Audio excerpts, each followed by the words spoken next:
Good morning to all. Good morning. രാവിലെ എല്ലാവരും ഭക്ഷണം കഴിച്ചിട്ടല്ലേ പോകുന്നത്? വിശപ്പൊക്കെ മാറിയിട്ടില്ലേ? ഓക്കെ അല്ലേ? എല്ലാവരും ഹാപ്പിയാണോ? ഹാപ്പി അല്ലേ? ഹാപ്പിയാണ്.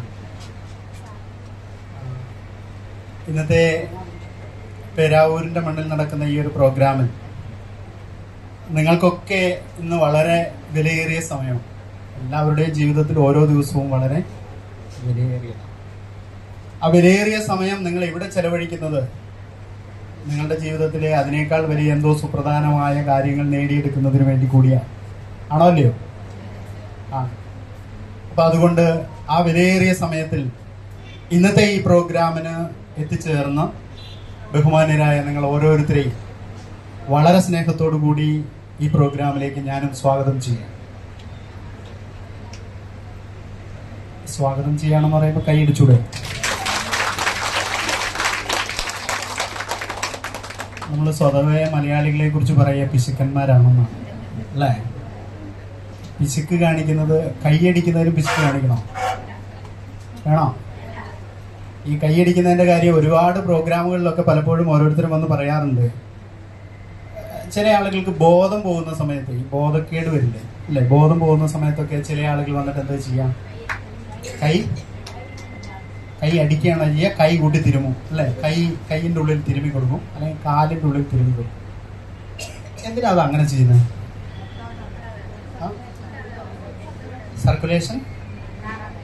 സർക്കുലേഷൻ കൂടാൻ വേണ്ടിയിട്ട്. അപ്പൊ ഈ ബോധം കെടുമ്പോൾ മാത്രം കൈയടിക്കാനുള്ളതും ഉരയ്ക്കാനുള്ളതും ആണോ നമ്മുടെ കൈയും കാലും ഒക്കെ? ആണോ? അപ്പൊ ബോധം പോകുന്ന സമയത്ത് ആ ബോധക്കേടിൽ നിന്ന് ബോധത്തിലേക്ക് തിരിച്ചു കൊണ്ടുവരാൻ അത് സഹായകരമാവുമെങ്കിൽ അത് നമ്മുടെ ഇന്റേണൽ ഹെൽത്ത് സപ്പോർട്ടീവ് ആയിട്ടുള്ള എന്തൊക്കെയോ ഫാക്ടേഴ്സ് അതിൻ്റെ അകത്തുണ്ട് അല്ലേ? ചില ട്രീറ്റ്മെന്റ് ഉണ്ട്, ഈ അക്യൂപഞ്ചർ ഒക്കെ പോലെയുള്ള ട്രീറ്റ്മെന്റ് ഇല്ല, അതെവിടെയാ ചെയ്യാം? കൈയിന്റെ ഉള്ളില് അല്ലെങ്കിൽ കാലിന്റെ പാദത്തിന്റെ ഉള്ളിലൊക്കെയാണ് ചെയ്യുക. അപ്പൊ ഇത് നമ്മുടെ ശരീരത്തിന്റെ ഓവറോൾ, നമ്മുടെ ശരീരത്തിന്റെ ഇംപ്രൂവ്മെന്റിന് അല്ലെങ്കിൽ ഹെൽത്തിന് ഏറ്റവും സഹായകരമാണ്. അപ്പൊ അതിന്റെ അർത്ഥം ഞാൻ മനസ്സിലാക്കുന്നത് നമ്മുടെ ഹൃദയ സംബന്ധമായിട്ടൊക്കെയുള്ള ആരോഗ്യം മെച്ചപ്പെടുത്തുന്നതിന്, ശ്വാസകോശ സംബന്ധമായിട്ടുള്ള കാര്യങ്ങളെ മെച്ചപ്പെടുത്തുന്നതിന് ഒക്കെ ഇത് സഹായകരമാണ്. അപ്പൊ ചില ഈ മെഡിക്കൽ സംബന്ധമായിട്ടുള്ള കാര്യങ്ങൾ പറയാറുണ്ട്, കൈ കൂടുതൽ അടിച്ചാൽ, ഇപ്പോൾ ഒരു 10 പ്രാവശ്യം കൈ അടിച്ചാൽ നമ്മുടെ ഹൃദയത്തിന്റെ ആയുസ് 1 മിനിറ്റ് കൂടും. 10 പ്രാവശ്യം കൈ അടിച്ചാൽ ഹൃദയത്തിന്റെ ആയുസ് 1 മിനിറ്റ് കൂടും. കൂടുതൽ ലൈഫ് കൂടുതൽ അത്രയും കിട്ടും. ഇത് നമ്മൾ കേട്ടത് നമുക്ക് ഓർമ്മ വരുന്നത് നമ്മൾ ബസ് സ്റ്റാൻഡിൽ നിൽക്കുമ്പോഴാണ്. ബസ് സ്റ്റാൻഡിൽ നിന്നപ്പോഴാണ് നമുക്ക് ഓർമ്മ വരുന്നത് 10 പ്രാവശ്യം കൈയടിച്ചാൽ ഹൃദയത്തിന്റെ ലൈഫ് 1 മിനിറ്റ് കൂടും. അപ്പൊ നമ്മൾ ആ ബസ് സ്റ്റാൻഡിൽ നിന്ന് ഓർക്കുമ്പോൾ കൈയടിച്ചാൽ എന്ത് സംഭവിക്കും? എന്ത് സംഭവിക്കും അല്ലേ? എന്തോ ഒരു കുഴപ്പമുണ്ട് എന്നുള്ളതാണ് മറ്റാളുകൾ പറയുക. അപ്പൊ നമുക്ക് അങ്ങനെയുള്ള അവസരങ്ങളിലൊന്നും തനിയെ നിൽക്കുന്ന സമയത്ത് കൈയടിക്കാൻ പറ്റില്ല. പക്ഷെ കൈയടിക്കാൻ പറ്റുന്ന അവസരങ്ങളിൽ എന്ത് ചെയ്യണം? കൈയടിക്കണം. എന്ന് വെച്ചിട്ട് ഇന്ന് മുഴുവൻ കൈയടി ആവരുത്. മുഴുവൻ സമയം കൈയടിച്ചുകൊണ്ടിരിക്കുകയും. അപ്പോ കൈയടിക്കാൻ പറ്റുന്ന സമയം കൈയടിക്കുക. അത് നിങ്ങളുടെ ആരോഗ്യത്തോടും നിങ്ങളുടെ ശരീരത്തോടും നിങ്ങളുടെ മനസ്സിനോടും ഒക്കെ കൊടുക്കുന്ന നിങ്ങളുടെ കമ്മിറ്റ്മെന്റ്.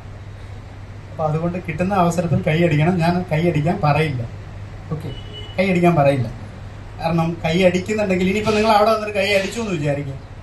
ഈ കൈയടിക്കുന്നത് നിങ്ങൾ മറ്റാർക്കെങ്കിലും കൊടുക്കുന്ന ഒരു അപ്രിസിയേഷൻ ആണെങ്കിൽ, ഈ പ്രകൃതിയുടെ ഒരു പ്രത്യേകതയുണ്ട്. പ്രകൃതിയിൽ നമ്മൾ എന്തു കൊടുത്താലും നമുക്ക് ഇവിടെ നിന്ന് തിരിച്ചു കിട്ടും. പ്രകൃതിയുടെ ഒരു സത്യമാണ്. പ്രകൃതിയിൽ നിന്ന് നമുക്ക്, ഈ പ്രപഞ്ചത്തിന്റെ ഒരു സത്യമാണ്, നമ്മൾ എന്ത് ഇവിടെ കൊടുക്കുന്നോ അത് നമുക്ക് തിരിച്ചു കിട്ടും. അപ്പൊ ചില ആളുകളോട് സ്നേഹം കൊടുത്താൽ എന്ത് കിട്ടും? സ്നേഹം കിട്ടും. ബഹുമാനം കൊടുത്താൽ ബഹുമാനം കിട്ടും അല്ലെ? ആദരവ് കൊടുത്താൽ ആദരവ് കിട്ടും. വെറുപ്പ് കൊടുത്താൽ വെറുപ്പ് കിട്ടും. ദേഷ്യം കൊടുത്താൽ ദേഷ്യം കിട്ടും. എന്താണോ കൊടുക്കുന്നത് നമുക്ക് കിട്ടും. ചിലപ്പോൾ കൊടുക്കുന്നിടത്ത് നല്ല ചിലപ്പോൾ കിട്ടുക, വേറെ ചില സ്ഥലങ്ങളിൽ നിന്നും കിട്ടും. അപ്പൊ വേറെ ചില സ്ഥലങ്ങളിൽ നിന്ന് കിട്ടുമ്പോൾ നമുക്ക് തോന്നും ഇത് ഞാൻ ഇവിടെ കൊടുത്തിട്ടില്ലല്ലോ, പിന്നെ എന്തുകൊണ്ട് എനിക്ക് ഇവിടെ കിട്ടിയെന്ന്. പക്ഷെ അത് പ്രപഞ്ചത്തിന്റെ ഒരു സത്യമാണ്. നിങ്ങൾ കൊടുത്തോ അത് ഇവിടെ നിന്ന് കിട്ടും. പ്രപഞ്ചത്തിൽ നിന്ന് കിട്ടുമെന്നാണ് ഞാൻ പറഞ്ഞത്, അതല്ലാതെ കൊടുത്ത ആളിൽ നിന്ന് കിട്ടും എന്നല്ല പറഞ്ഞത്. അതുകൊണ്ടാണ് ചില നല്ല കാര്യങ്ങൾ നിങ്ങൾ ചെയ്താൽ ആ ചെയ്ത വ്യക്തിയിൽ നിന്ന് നിങ്ങൾക്ക് കിട്ടിയിട്ടുണ്ടാവില്ല, പക്ഷെ മറ്റു പല ആളുകളിൽ നിന്ന് നിങ്ങൾക്ക് കിട്ടിയിട്ടുണ്ടാവും. അല്ലേ? ആണോ അല്ലയോ? ആണോ അല്ലയോ? നിങ്ങൾ എന്നോട് യോജിക്കുന്നുണ്ടെങ്കിൽ ഓക്കെ എന്ന് പറയണം, ശരി എന്ന് പറയണം, അല്ലെങ്കിൽ ആണ് എന്ന് പറയണം. ഓക്കെ. അതുകൊണ്ടാണ് ഞാൻ ആദ്യം ചോദിച്ചത്, നിങ്ങൾ എല്ലാവരും ഭക്ഷണം കഴിച്ച് വിശപ്പൊക്കെ മാറിയിട്ടല്ലേ വന്നിരിക്കുന്നത്. ചിലപ്പോൾ ചോദിക്കുന്ന സമയത്തോ അല്ലെങ്കിൽ പറയുന്ന സമയത്തോ നിങ്ങൾക്ക് അത് പറയാനുള്ള എനർജി ഇല്ലെങ്കിൽ എന്തുണ്ടാവില്ല? എനർജി ഇല്ലെങ്കിൽ എനർജി ഉണ്ടാവില്ല, ആ പ്രതികരണം ഉണ്ടാവില്ല. നിങ്ങൾ പിശുക്കി വെക്കും. എന്തിനാ? ഉച്ച വരെ ഇരിക്കേണ്ടതല്ലേ, ഉച്ചയ്ക്കല്ലേ ഭക്ഷണം കിട്ടുള്ളൂ. അപ്പൊ അതുവരെയുള്ള എനർജി ഇപ്പൊ ഇടയ്ക്ക് വെച്ച് കളഞ്ഞാൽ പിന്നെ നമുക്ക് എനർജി ഉണ്ടാവില്ലല്ലോ എന്ന് കരുതിയാലും പ്രശ്നമാണ്. ഓക്കെ. അതുകൊണ്ട് ഞാൻ സൗമ്യ മാഡം പറഞ്ഞു എൻ്റെ എന്തൊക്കെയോ കുറെ ക്വാളിറ്റി എന്നൊക്കെയുള്ള രീതിയിലൊക്കെയാണ് ആൾ പറഞ്ഞത്. പക്ഷെ ഞാൻ പറയുന്നത് ഫിസിക്കായിട്ട് ചെയ്യണമെങ്കിൽ, ഈ ലോകത്ത് ജീവിക്കണമെങ്കിൽ, അല്ലെങ്കിൽ നമ്മൾ സമൂഹമായിട്ട് ജീവിക്കണമെങ്കിൽ നമുക്ക് ചില കാര്യങ്ങൾ നമ്മുടെ അടുത്ത് ഉണ്ടാവണം. അതൊരു ഇൻഗ്രീഡിയൻസ് ആണ്. ചിലപ്പോൾ നിങ്ങൾ സാമ്പാർ വയ്ക്കുമ്പോൾ എന്തൊക്കെ ഇൻഗ്രീഡിയൻ്റ് അത് ചേർക്കുമെന്ന് പറയുന്നത് പോലെ, കാരണം ഇതിൻ്റെ അകത്ത് ഇന്നത്തെ മീറ്റിംഗിൽ ഞാൻ മനസ്സിലാക്കുന്നത് ഏറ്റവും കൂടുതൽ വീട്ടമ്മമാരാണ്, അല്ലേ? വനിതകളാണ്, ലേഡീസാണ് ഏറ്റവും കൂടുതലുള്ളത്. അപ്പം അതുകൊണ്ട് എന്ത് കാര്യത്തിനും അത് പാകം ചെയ്യുന്നതിന് അതിനകത്ത് അതിൻ്റെതായ ഒരു ഇൻഗ്രീഡിയൻറ്റ്, അല്ലേ? എന്നതുപോലെ അത് സാമ്പാർ വയ്ക്കുകയാണെങ്കിലും അവിയൽ വയ്ക്കുകയാണെങ്കിലും എന്ത് കാര്യം പ്രിപ്പയർ ചെയ്യുകയാണെങ്കിലും അതിന് അതിൻ്റെതായ ഒരു ഇൻഗ്രീഡിയൻറ്റ്. എന്നതുപോലെ ഇവിടെ ഫിസിക്കായിട്ട് ചെയ്യുമ്പോൾ നമുക്ക് ഇതിന് വേണ്ടുന്ന ഇൻഗ്രീഡിയൻ്റ് ആയിട്ട് ഞാൻ കാണുന്നത് നിങ്ങൾക്ക് വേണ്ട പ്രധാനപ്പെട്ട ചില ക്വാളിറ്റീസ് എല്ലാവരിലും ഉണ്ട്. അത് പ്രയോജനപ്പെടുത്തണോ വേണ്ടയോ എന്ന് തീരുമാനിക്കുന്നത് നിങ്ങളാണ്. വേണ്ട ക്വാളിറ്റീസ് എന്ന് പറയുന്നത്, ഒന്ന്, നിങ്ങൾക്ക് ക്ഷമ വേണം. ക്ഷമ വേണം. ക്ഷമ വേണം. പിന്നെയോ വിനയം വേണം, സ്നേഹം വേണം, ബഹുമാനം വേണം. ക്ഷമ, വിനയം, സ്നേഹം, ബഹുമാനം, ഈ 4 ഇൻഗ്രീഡിയൻറ്റിനെയാണ് ഞാൻ ഈ ഒരു പ്ലാറ്റ്ഫോമിൽ നിങ്ങൾക്ക് വേണം എന്ന് അവകാശപ്പെടുന്ന, ആവശ്യപ്പെടുന്ന, റിക്വസ്റ്റ് ചെയ്യുന്ന ചില ക്വാളിറ്റീസ്. എന്തിനെന്ന് ചോദിച്ചാൽ ഇത് മറ്റാളുകളുമായി ബന്ധപ്പെട്ട ഒരു ബിസിനസ്, മറ്റാളുകളുമായിട്ട് ബന്ധപ്പെട്ടുള്ള ബിസിനസ്. പല കുടുംബങ്ങളിൽ നിന്ന് പല പ്രായത്തിൽ പല തരത്തിൽ നിൽക്കുന്ന ആളുകളെ കൂട്ടിയോജിപ്പിച്ച് നിങ്ങൾ പ്രവർത്തിക്കുന്ന ഒരു മേഖലയായതുകൊണ്ട് നിങ്ങൾക്ക് എന്ത് വേണം? അവരെ ഉൾക്കൊള്ളാനുള്ള ക്ഷമ വേണം. ചില ആളുകൾ പറയും, എനിക്ക് ചില കാര്യങ്ങൾ ഇഷ്ടപ്പെടാത്ത ചില കാര്യം കേട്ട അന്നേരം എനിക്ക് ദേഷ്യം വരും. കേട്ട അന്നേരം ദേഷ്യം, ഭയങ്കര ദേഷ്യമുള്ള ആളാണ്. ഈ ബിസിനസ്സിൽ നിങ്ങൾ മറ്റാളുകളെ കൂട്ടിച്ചേർത്തല്ലേ ഇത് ചെയ്യാൻ പറ്റൂ. ഈ ബിസിനസ്സിൽ നിങ്ങൾക്ക് ഭയങ്കര ദേഷ്യക്കാരനാണ് നിങ്ങൾക്ക് 2 സൈഡിലൂടെ ബിസിനസ് ചെയ്യാൻ പറ്റും. എ സൈഡ്, ബി സൈഡ്, അല്ലെങ്കിൽ ലെഫ്റ്റ് സൈഡ്, റൈറ്റ് സൈഡ്. ഈ ലെഫ്റ്റ് സൈഡ്, റൈറ്റ് സൈഡ് എന്നുള്ള രീതിയിൽ ബിസിനസ് ചെയ്യുന്ന സമയത്ത് നിങ്ങളുടെ ഇടത് സൈഡിൽ വരുന്ന വ്യക്തി നിങ്ങളെക്കാൾ ദേഷ്യക്കാരനാണ്. വലത് സൈഡിൽ വന്ന വ്യക്തി അതിനേക്കാൾ വലിയ ദേഷ്യക്കാരനാണ്. നിങ്ങളുടെ ടീമിന്റെ അവസ്ഥ ഒന്ന് ആലോചിച്ച് നോക്കൂ.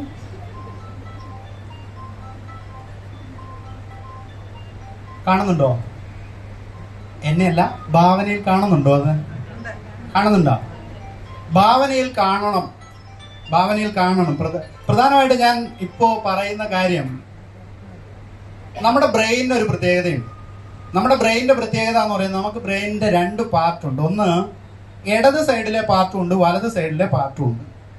ഈ ഇടത് സൈഡിലെ പാർട്ടിന്റെ പ്രത്യേകത, നമുക്ക് എന്ത് കേട്ടാലും അത് ഡാറ്റയായിട്ട് സ്റ്റോർ ചെയ്യും. അതുകൊണ്ടാണ് ചില ആളുകൾ ഡാറ്റയായിട്ട് സ്റ്റോർ ചെയ്യുമ്പോൾ 2005 ഡിസംബർ മാസം 7-ാം തീയതി നിങ്ങൾ എന്നോട് ഇങ്ങനെ സംസാരിച്ചില്ലേ എന്നുള്ളത് ചോദിക്കുന്നത് എന്താണ്? ഡാറ്റയാണ്. അത് എവിടെ സ്റ്റോർ ചെയ്ത് വെച്ചു? അല്ലെങ്കിൽ ചില ആളുകൾ 10ാം ക്ലാസ്സിലോ അല്ലെങ്കിൽ ഡിഗ്രിക്കോ അല്ലെങ്കിൽ മറ്റേതെങ്കിലും തരത്തിലോ എവിടെയെങ്കിലും പഠിച്ച കാര്യങ്ങൾ ഇപ്പോഴും ഓർത്തിരിക്കുന്നുണ്ടെങ്കിൽ അതൊരു ഡാറ്റയാണ്. ആ ഡാറ്റ സ്റ്റോർ ചെയ്ത് വെച്ചിരിക്കുന്നതാണ്. നമ്മുടെ ഇടത് സൈഡിലെ ബ്രെയിനിൽ ഡാറ്റയാണ് സ്റ്റോർ ചെയ്ത് വെച്ചിരിക്കുന്നത്. വലത് സൈഡിലുള്ള ബ്രെയിനിൽ ഇമേജസ് ആണ് സ്റ്റോർ ചെയ്ത് വെക്കുക. ഇമേജസ് എന്ന് പറഞ്ഞാൽ എന്താ? നടന്ന സംഭവത്തെ അതേപോലെ ഇപ്പോഴും കാണും, അല്ലേ? എപ്പോൾ നടന്നത്? ചെറുപ്പത്തിൽ സ്കൂളിൽ പോയപ്പോൾ നടന്ന ഒരു സംഭവം പോലും ഇപ്പം നമുക്ക് അതേപോലെ കാണാൻ പറ്റും. പറ്റുന്നുണ്ടോ? നിങ്ങൾ ബ്രേക്ക്ഫാസ്റ്റ് കഴിച്ചിട്ടില്ല. കഴിച്ചിട്ടുണ്ടോ? അപ്പൊ കാണുന്നുണ്ടോ? കാണുന്നുണ്ട്. അത് ഇമേജസ് ആയിട്ട് കീപ്പ് ചെയ്യുന്നതാണ്. പക്ഷെ എല്ലാ കാര്യങ്ങളും നമുക്ക് ഡാറ്റയായിട്ടും നമ്മുടെ അടുത്ത് ഓർമ്മയിൽ കിട്ടുന്നില്ല. എല്ലാ കാര്യങ്ങളും നമുക്ക് ഇമേജസ് ആയിട്ടും ഓർമ്മയിൽ കിട്ടുന്നില്ല.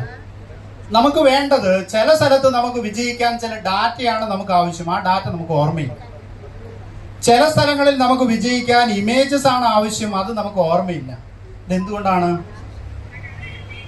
എന്തുകൊണ്ടായിരിക്കും? ഡാറ്റയാണെങ്കിൽ അത് ഡാറ്റയായിട്ട് ഓർത്തിരിക്കണമെങ്കിൽ അതിന് ചില കണക്റ്റിംഗ് പ്രോസസ്സുണ്ട്. കണക്ട് ചെയ്യണം. ആ കണക്ട് ചെയ്യാനുള്ള ചില കണക്ഷൻസ്, ചില ലിങ്ക്സ് നമുക്ക് ഓർമ്മയിൽ വരില്ല. അപ്പൊ അതെന്ത് ചെയ്യണം?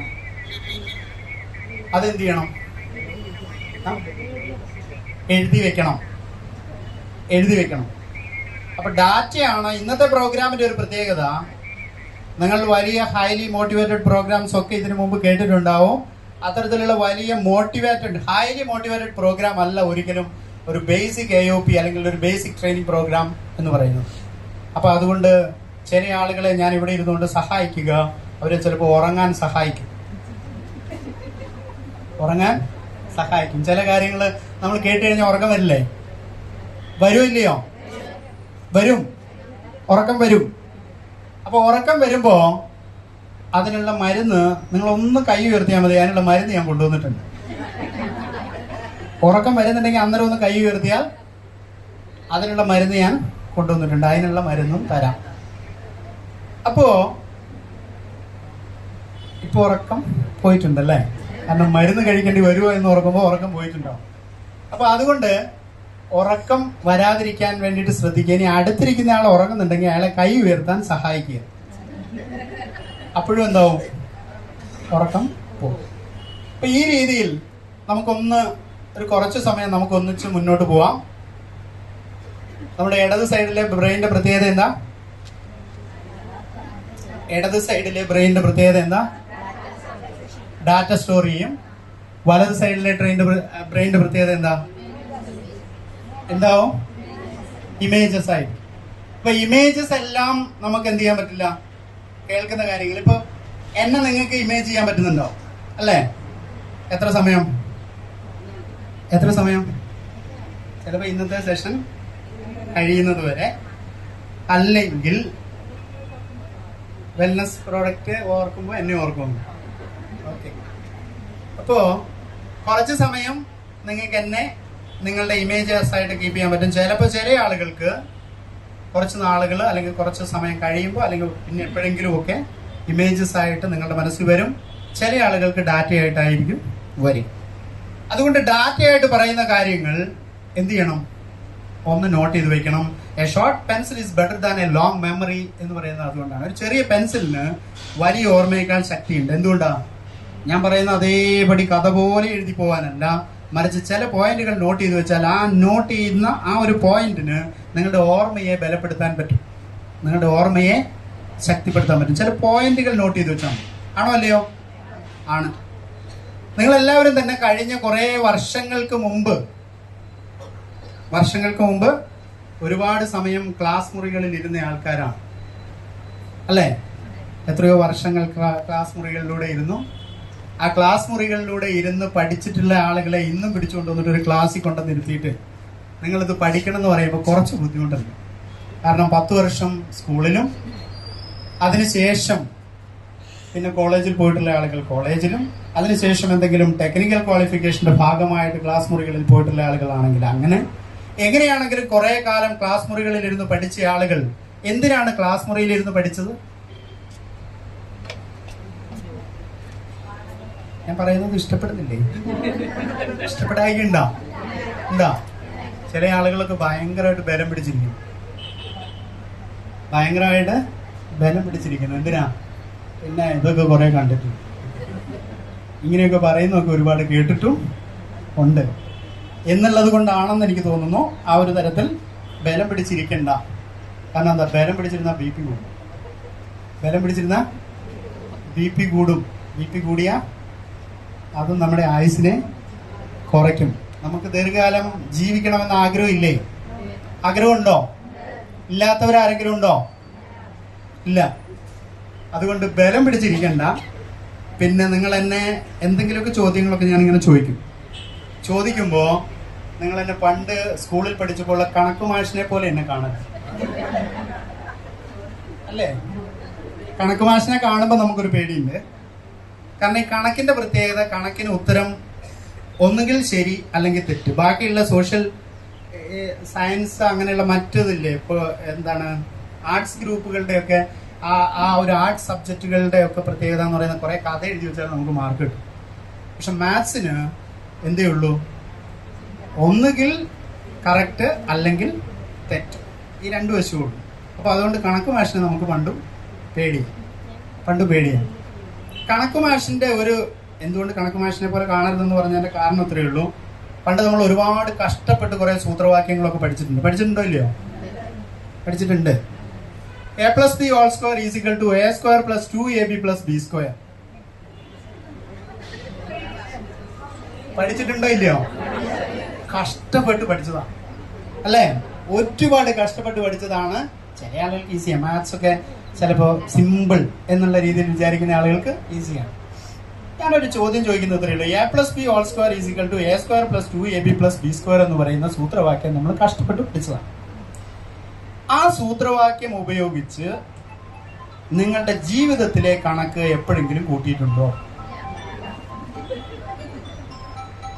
കൂട്ടിയിട്ടുണ്ടോ? കുട്ടിയുടെ സ്കൂളിലെ ഫീസ് കൊടുക്കാൻ a+b² പറ്റുമോ? വീടിന്റെ വാടക കൊടുക്കാൻ a+b² കൂട്ടിയിട്ടുണ്ടോ? ഉണ്ടോ? അത് ഓർക്കാറില്ല, ശ്രമിക്കുന്നില്ല. അപ്പോ നമ്മൾ അന്ന് പഠിച്ച ഒരുപാട് സൂത്രവാക്യങ്ങൾ, ഒരുപാട് ഇക്വേഷൻസ് ഒക്കെ നമ്മൾ പഠിച്ചിട്ടുണ്ട്. ആ പഠിച്ചതൊക്കെ അന്ന് നമുക്ക് മാർക്ക് സ്കോർ ചെയ്യാൻ വേണ്ടിയിട്ടായിരുന്നു പഠിച്ചത്. പക്ഷെ ഇത് കഴിഞ്ഞപ്പോൾ മനസ്സിലായി ജീവിതത്തിന്റെ കണക്ക് പുസ്തകത്തിൽ ഈ കണക്കല്ല കൂട്ടേണ്ടത്. ജീവിതത്തിന്റെ കണക്ക് പുസ്തകത്തിന്റെ കണക്ക് വേറൊരു തരത്തിലാണ്. പക്ഷെ നമുക്ക് എല്ലാവർക്കും ആഗ്രഹങ്ങളുണ്ട്. എന്താണ് ആഗ്രഹങ്ങൾ? എന്തൊക്കെ ആഗ്രഹങ്ങൾ ഉണ്ടാവുക അല്ലേ? എല്ലാവരുടെയും ആഗ്രഹങ്ങളെ ഞാൻ പറയുന്ന എല്ലാവർക്കും മനസ്സിലാവുന്നുണ്ട്? ഓക്കെ. എല്ലാവരുടെയും ആഗ്രഹങ്ങളെ ഞാൻ പ്രധാനമായിട്ടും ഏറ്റവും പ്രധാനം സാമ്പത്തികമായ ഉന്നതി എല്ലാവരും ആഗ്രഹിക്കുന്ന അല്ലേ? സാമ്പത്തികമായ ഉന്നതി എല്ലാവരും ആഗ്രഹിക്കും. സ്നേഹോഷ്മളമായ കുടുംബാന്തരീക്ഷം വേണമെന്ന് എല്ലാവരും ആഗ്രഹിക്കും. ആരോഗ്യമുള്ള ശരീരം വേണമെന്ന് എല്ലാവരും ആഗ്രഹിക്കും. സമാധാനവും സന്തോഷവുമുള്ള മനസ്സ് വേണം എന്നെല്ലാവരും ആഗ്രഹിക്കും. ഇതല്ലാത്ത വേറെന്തെങ്കിലും ആഗ്രഹങ്ങളുണ്ടോ? ഇതിൽ ഉൾപ്പെടാൻ പറ്റാത്ത മക്കളെല്ലാം പഠിച്ച് നല്ല നിലയിലെത്തണം എന്ന് പറയുന്നത് എന്തിന്റെ ഭാഗമാണ്? ഇതിന്റെ ഉള്ളിലുള്ളതാണോ? ഉള്ളിലുള്ളതാണ്. എന്തൊക്കെയാ ഞാൻ പറഞ്ഞേ? സാമ്പത്തികമായ അഭിവൃദ്ധി അല്ലെങ്കിൽ സാമ്പത്തികമായ ഉന്നതി, സ്നേഹോഷ്മളമായ കുടുംബാന്തരീക്ഷം, ആരോഗ്യമുള്ള ശരീരം, സമാധാനവും സന്തോഷവുമുള്ള മനസ്സ്. ഇപ്പൊ എന്റെ പുറകെ ആരൊക്കെയോ വരുന്നുണ്ട്. ഇതിലൊന്നും പെടാത്ത, ഇതൊന്നും എനിക്ക് ആവശ്യമില്ല, അല്ലെങ്കിൽ ഇതിൽ ഏതെങ്കിലും ഒന്ന് എനിക്ക് ആവശ്യമില്ല എന്ന് പറയുന്ന ആരെങ്കിലും ഉണ്ടോ? ഞാൻ ഈ പറഞ്ഞ കാര്യങ്ങളിൽ ഏതെങ്കിലും ഒന്ന് നിങ്ങൾക്ക് ആവശ്യമില്ല എന്ന് പറയുന്ന ഏതെങ്കിലും ഉണ്ടോ? എന്തില്ലാത്ത? ഏതാണ്? എല്ലാ ആവശ്യമാണ്. അപ്പൊ ഇത്തരത്തിലുള്ള ആഗ്രഹങ്ങൾ എല്ലാവർക്കും ഉണ്ട്. ഈ ആഗ്രഹങ്ങൾ നേടിയെടുക്കുന്നതിന് വേണ്ടി അല്ലെങ്കിൽ ഇതിലേക്ക് വേണ്ടിയിട്ടുള്ള കണക്കുകൂട്ടലുകളാണ് നമ്മുടെ ജീവിതത്തിൽ ഇത്രയും കാലം ഉണ്ടായത്. ആണോ അല്ലയോ? ഇതിൻ്റെ അകത്ത് ചില സമയത്ത് എവിടെയൊക്കെയോ പാകപ്പിഴകൾ വന്നിട്ടുണ്ട്. എവിടെയൊക്കെയോ നമ്മുടെ കണക്കുകൂട്ടലുകൾ തെറ്റിയിട്ടുണ്ട്. എവിടെയൊക്കെയോ കണക്കുകൂട്ടലുകൾ നമുക്ക് കറക്റ്റ് റൂട്ടിലേക്ക് എത്തിക്കാൻ പറ്റാതെ വന്നിട്ടുണ്ട്. ആണോ അല്ലയോ? അതുകൊണ്ടാണ് നിങ്ങൾ ഇന്ന് ഇവിടെ ഇരിക്കുന്നത്. ആണോ അല്ലയോ? അതുകൊണ്ടാണ് നിങ്ങൾ ഇന്ന് ഇവിടെ ഇരിക്കുന്നത്. അവിടെയൊക്കെ ഞാൻ പോയി, അതിലൂടെയൊക്കെ പോയി. കാരണം എന്താ, ഓരോരുത്തരുടെ പ്രായം നോക്കുന്ന സമയത്ത് ഈ ഹാളിൽ 18 വയസ്സിൽ താഴെയുള്ള ആരെങ്കിലും ഉണ്ടോ? ഇല്ല. 18 വയസ്സ് താഴെയുള്ള ഒരാളുണ്ട്, അയാൾ കൈ പൊക്കണ്ട. 2 ആളുണ്ട്. വേറെ ആരാള? 18 വയസ്സിൽ താഴെ ID രജിസ്റ്റർ ചെയ്ത ആരും ഇതിന്റെ അതില്ലല്ലോ. 18 വയസ്സ് മുതൽ 70 വയസ്സ് വരെയുള്ള ആളുകൾ ഇന്ന് ഈ പ്രോഗ്രാമിലുണ്ട്. 70 വയസ്സ് കൂടുതലുള്ള ആരെങ്കിലും ഉണ്ടോ? 70 വയസ്സിൽ കൂടുതലുള്ള ആളുണ്ട്. കണ്ടാ, ഫിജി കാർഡിന്റെ പ്രത്യേകത ഇതാണ്. ഫിജി കാർഡിന്റെ പ്രത്യേകത 18 വയസ്സ് മുതൽ ജീവിതത്തിൽ എന്തൊക്കെ ആഗ്രഹങ്ങൾക്ക് വേണ്ടി ഇനി എന്തെങ്കിലുമൊക്കെ ചെയ്യണം എന്ന് ആഗ്രഹിക്കുന്ന ആർക്കും ഈ പ്ലാറ്റ്ഫോമിനോടൊപ്പം നിൽക്കും, ഈ പ്ലാറ്റ്ഫോമിലുണ്ട്. അപ്പൊ അതിന്റെ അർത്ഥം ഞാൻ നേരത്തെ പറഞ്ഞ എന്തൊക്കെ, സാമ്പത്തികമായ അഭിവൃദ്ധി, സ്നേഹോഷ്മളമായ കുടുംബാന്തരീക്ഷം, ആരോഗ്യമുള്ള ശരീരം, സമാധാനവും സന്തോഷവുമുള്ള മനസ്സ് എന്നുള്ള ഈ ലക്ഷ്യങ്ങൾ നമുക്ക് ആവശ്യമുള്ളതാണ്. ഈ ലക്ഷ്യങ്ങൾക്ക് വേണ്ടി പ്രവർത്തിക്കുമ്പോൾ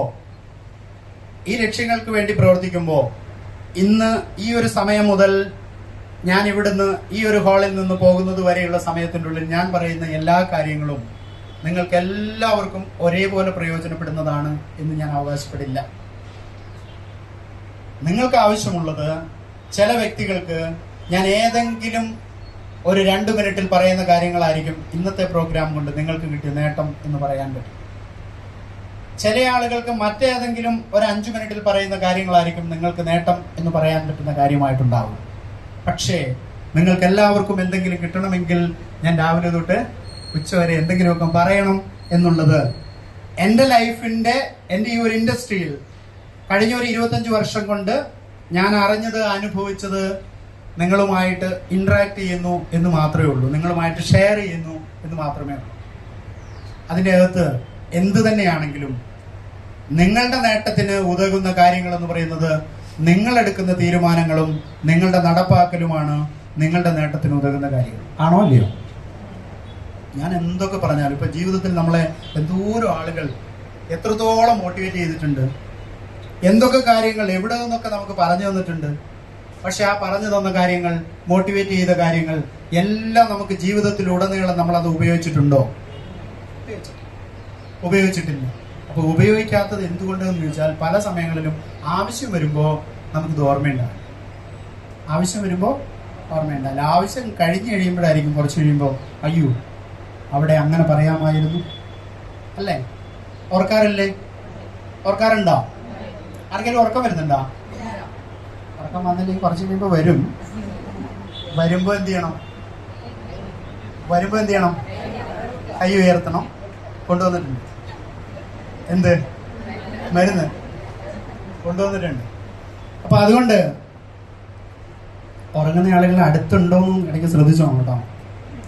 പിന്നെ ഇവിടെ നിൽക്കുമ്പോൾ ഒരു പ്രത്യേകതയുണ്ട്. ഞാൻ ഇവിടെ നിൽക്കുമ്പോൾ ഉള്ള ഒരു പ്രത്യേകത എന്ന് പറയുന്നത്,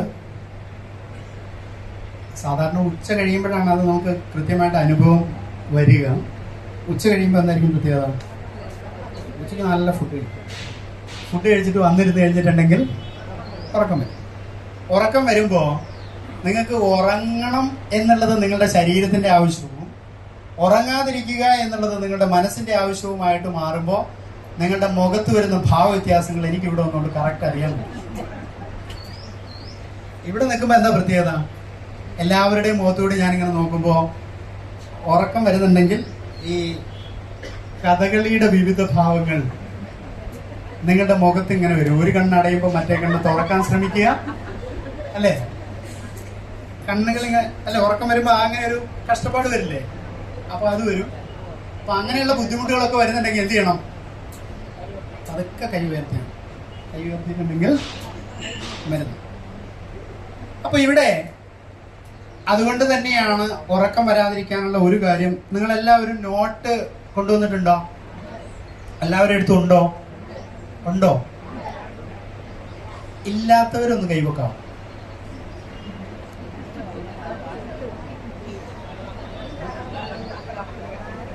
ഇത്രയും ആളുകളുടെ അടുത്ത് നോട്ടില്ല. ഇവർക്ക് എന്തെങ്കിലും ഒരു വൈറ്റ് പേപ്പറോ എന്തെങ്കിലും ഒരു സംഭവം കൊടുക്കണം.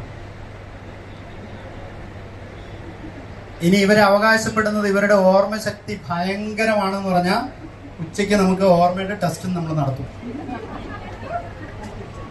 ഓർമ്മശക്തിയുടെ ടെസ്റ്റ് ഉണ്ടല്ലോ. നിങ്ങളോട് എല്ലാവരോടും പറഞ്ഞിരുന്നോ നോട്ട് കൊണ്ടുവരണമെന്ന്? പറഞ്ഞിരുന്നു. പിന്നെ എന്തുകൊണ്ടാണ് കൊണ്ടുവരായിരുന്നേ? നിങ്ങളെ ആരെങ്കിലും നിർബന്ധിച്ചിട്ടാണോ ഇങ്ങോട്ട് വന്നേ? നിർബന്ധിച്ചിട്ടാണോ? കൊണ്ടുവരാത്ത ആളുകൾ നോട്ടൊന്നും ഇല്ലെങ്കിലും കുഴപ്പമില്ല, ഒന്ന് വന്ന് ഇരുന്ന് കിട്ടിയാൽ മതി. അങ്ങനെ ആരെങ്കിലും പറഞ്ഞിട്ടുണ്ടോ? പറഞ്ഞിട്ടുണ്ടോ? ഇല്ല. പേനയും ബുക്കും കൊണ്ടുവരണം എന്ന് പറഞ്ഞു.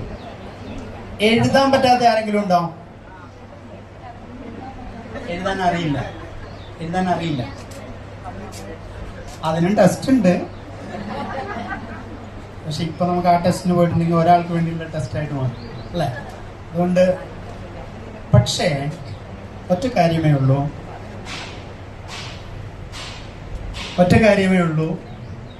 കൊണ്ടുവരും അല്ലേ? പേപ്പർ കൊണ്ടുവരുമോ? പേപ്പർ കൊണ്ടുവരും. പേന ആർക്കൊക്കെ വേണോ? പേപ്പറിന്റെ കൂടെ പേന വേണോ? അതോ പേന എപ്പോഴും കൂടെ പോകുന്ന ആൾക്കാരുണ്ട്, പക്ഷെ പേപ്പർ മാത്രമേ ഇല്ലാത്തുള്ളൂ. അപ്പൊ അതിനും കൂടിയുള്ള ഒരു സൗകര്യം കൊടുക്കുക. നോട്ട് ചെയ്യുന്ന സമയത്ത് നോട്ട് ചെയ്യുന്നത് ഞാൻ എന്താ പറഞ്ഞ, നിങ്ങളുടെ ഓർമ്മയെ ബലപ്പെടുത്താൻ എന്ത് വേണം? നോട്ട് വേണം. എന്തിനാണ് എഴുതുന്നത് അല്ലെങ്കിൽ എന്തിനാണ് ഇന്നത്തെ ഈ സെഷൻ ഇരിക്കുന്നത് എന്നുള്ളത് നിങ്ങൾക്ക് ചിലപ്പോൾ 5 മിനിറ്റിൽ ഞാൻ സംസാരിച്ച കാര്യമേ നിങ്ങൾക്ക് ഉപകാരപ്പെട്ടിട്ടുള്ളൂ എങ്കിൽ പോലും അതിനുവേണ്ടി അത് നോട്ട് ചെയ്ത് വയ്ക്കും.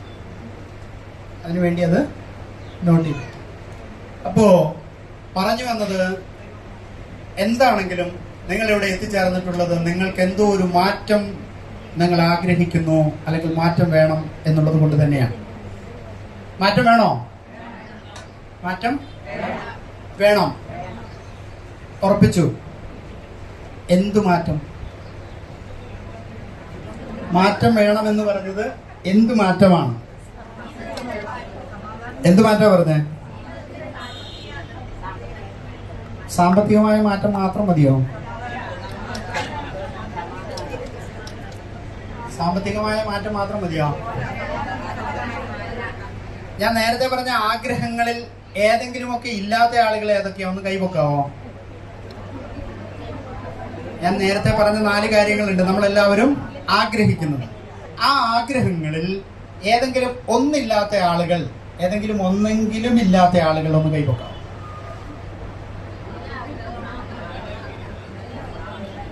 എല്ലാവർക്കും എല്ലാം ഓക്കെ ആണോ?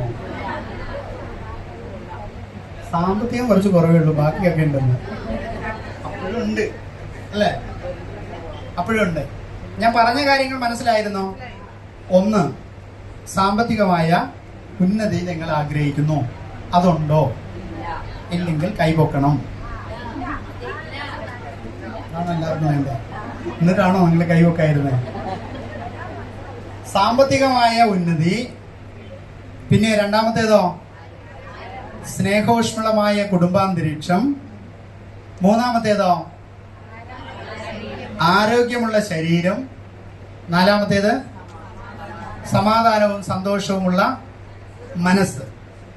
അപ്പൊ ഇത്രയുമുള്ളത് നമ്മുടെ ആഗ്രഹങ്ങളാണെങ്കിൽ ഈ ആഗ്രഹങ്ങൾ പൂർത്തീകരിക്കുന്നതിന് മുൻകാലങ്ങളിൽ നമ്മൾ വർഷങ്ങളായിട്ട് ക്ലാസ് മുറികളിൽ ഇരുന്ന് പഠിച്ച ഇക്വേഷൻസ് ഒന്നും മതിയായില്ല എന്നുള്ളത് നമുക്ക് ബോധ്യമുള്ളത് കൊണ്ടാണ് 18 വയസ്സ് കഴിഞ്ഞിട്ടും 75ഉം 80ഉം വയസ്സിന്റെ ഉള്ളിലുള്ള ആളുകളും ഇത്തരത്തിലുള്ള പ്രോഗ്രാമുകളിൽ വീണ്ടും വന്ന് നമുക്ക് ഇരിക്കേണ്ടി വരുന്നത്. പഠിക്കാൻ വേണ്ടി ഇരിക്കുന്നു എന്നുള്ളതിലേക്ക് എത്തുന്നത്.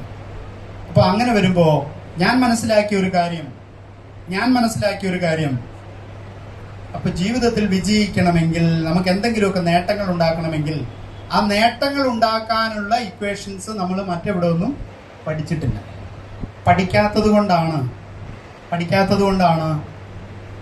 നമുക്ക് എന്താവാൻ പറ്റാത്തത്? അല്ലെ, ജീവിതത്തിൽ എല്ലാവരും, നിങ്ങളൊന്ന് ശ്രദ്ധിച്ചു നോക്ക്, ജീവിതത്തിൽ എല്ലാവരും സ്നേഹിക്കപ്പെടുന്നുണ്ടോ? ഇല്ല. ജീവിതത്തിൽ എല്ലാവരും സ്നേഹിക്കപ്പെടുന്നില്ല. ജീവിതത്തിൽ എല്ലാവരും സമ്പന്നരാകുന്നില്ല. ജീവിതത്തിൽ എല്ലാവരും ആദരിക്കപ്പെടുന്നില്ല. ജീവിതത്തിൽ എല്ലാവരും ബഹുമാനിക്കപ്പെടുന്നില്ല. ജീവിതത്തിൽ എല്ലാവരും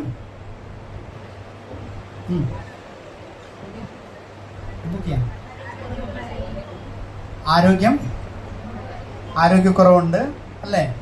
അപ്പോൾ എന്തൊക്കെയോ അസ്വസ്ഥതകൾ എല്ലാവർക്കും ഉണ്ട്. ഇതിന്റെ രഹസ്യം ആരെങ്കിലും പറഞ്ഞു തന്നിട്ടുണ്ടോ? എന്തുകൊണ്ട് എല്ലാവരും സ്നേഹിക്കപ്പെടുന്നില്ല, ആദരിക്കപ്പെടുന്നില്ല, അംഗീകരിക്കപ്പെടുന്നില്ല, ബഹുമാനിക്കപ്പെടുന്നില്ല, സമ്പന്നരാകുന്നില്ല എന്നുള്ളതിന്റെ രഹസ്യം ആരെങ്കിലും നിങ്ങൾക്ക് പറഞ്ഞു തന്നിട്ടുണ്ടോ? ഒരു പരിധിവരെ സാമ്പത്തിക പ്രശ്നം, ഒരു പരിധിവരെ സാമ്പത്തിക പ്രശ്നമാണ് കാരണം. ഓക്കെ, പക്ഷെ ഇത് എങ്ങനെ മറികടക്കാം എന്നുള്ളതിന്റെ ആ ഒരു ഇക്വേഷൻ, അതും ഒരു ഇക്വേഷൻ ഉണ്ട്. അതിന്റെ രഹസ്യം ആരെങ്കിലും നിങ്ങൾക്ക് പറഞ്ഞു തന്നിട്ടുണ്ടോ? പറഞ്ഞു തന്നിട്ടില്ല. അപ്പൊ അതിന്റെ രഹസ്യത്തിന്റെ ഉത്തരം ഇന്ന് കിട്ടും. ആ രഹസ്യത്തിന്റെ ഉത്തരവും ഇന്ന് കിട്ടും. എന്തിന്റെ? ജീവിതത്തിൽ എല്ലാവരും എന്തുകൊണ്ട് സമ്പന്നരാകുന്നില്ല, സ്നേഹിക്കപ്പെടുന്നില്ല, ആദരിക്കപ്പെടുന്നില്ല, അംഗീകരിക്കപ്പെടുന്നില്ല, ബഹുമാനിക്കപ്പെടുന്നില്ല എന്നുള്ള രഹസ്യത്തിന്റെ ഉത്തരം ഇന്ന് കിട്ടും. ഓക്കെ, വേണോ? വേണം. ആർക്ക് വേണം? എല്ലാവർക്കും വേണമെന്ന് പറയരുത്, നിങ്ങൾക്ക് വേണമെന്ന് പറഞ്ഞാൽ. എല്ലാവർക്കും വേണം എന്ന് നമുക്ക് പറയാൻ പറ്റില്ല. ചില ആളുകൾക്ക് വേണ്ട. ഇവിടെയുള്ള ഞങ്ങൾക്ക് എല്ലാവർക്കും. അപ്പൊ അതിന് ചില സ്ലൈഡുകൾ നിങ്ങൾക്ക് കാണാം. ആ സ്ലൈഡുകളിലൂടെയും ചിലപ്പോൾ അതല്ലാതെയും ആയിരിക്കും ഞാൻ പോവുക. എന്തിലേക്ക് ഇന്ന് നമ്മൾ വന്നിരിക്കുന്നത്? ഫിജി കാർഡിലേക്ക് വന്നു. ഫിജി കാർഡിന്റെ നേരത്തെ ട്രെയിനിങ് പ്രോഗ്രാമുകൾ അറ്റൻഡ് ചെയ്തിട്ടുള്ള ആളുകളൊന്ന് കൈകൊടുക്കാവോ?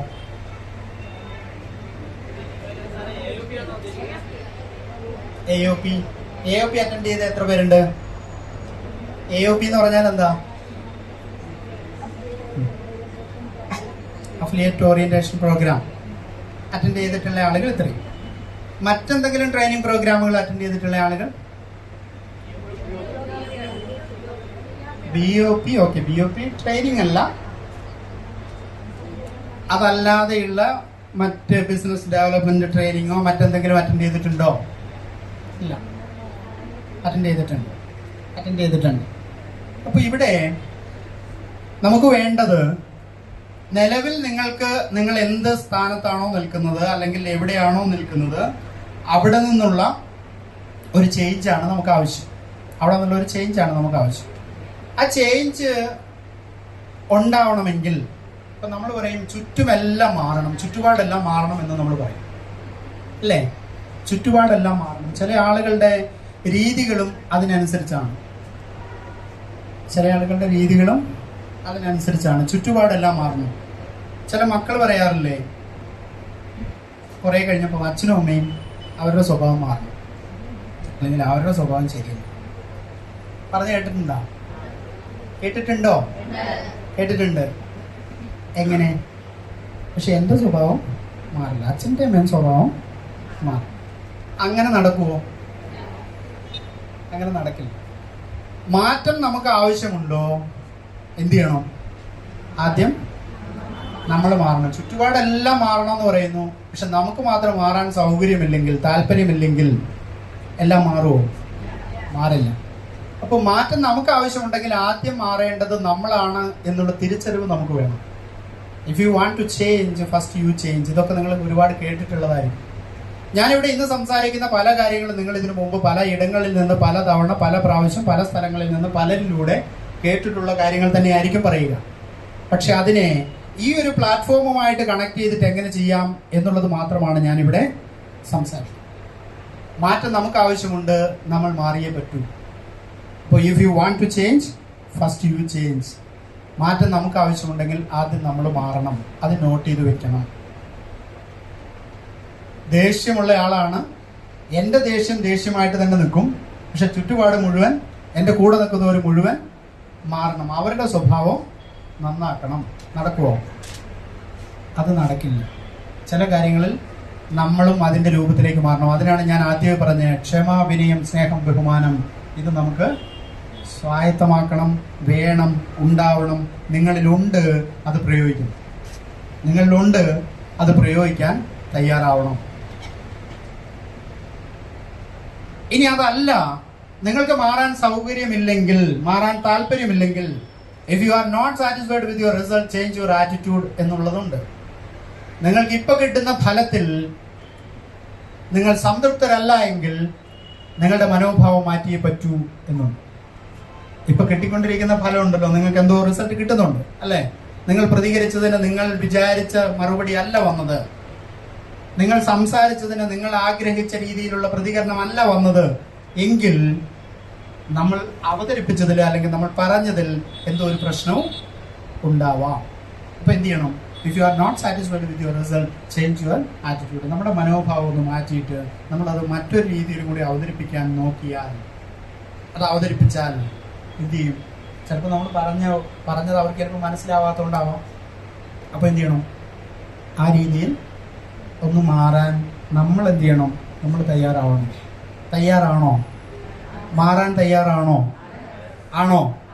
ഓക്കെ ആണോ? ഓക്കെ ആണോ? ഒന്ന് കൈയടിക്കാമോ?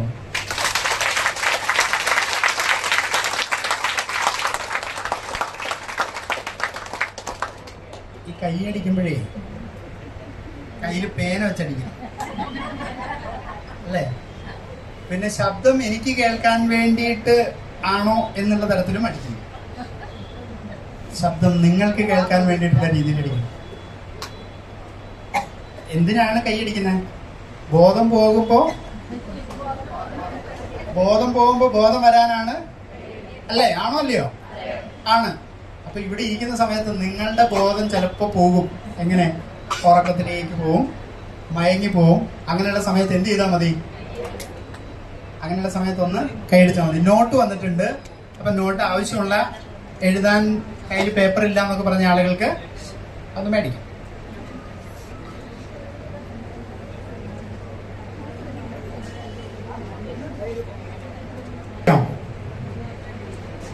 ഇവിടെ ഇറക്കി വേണ്ടേ?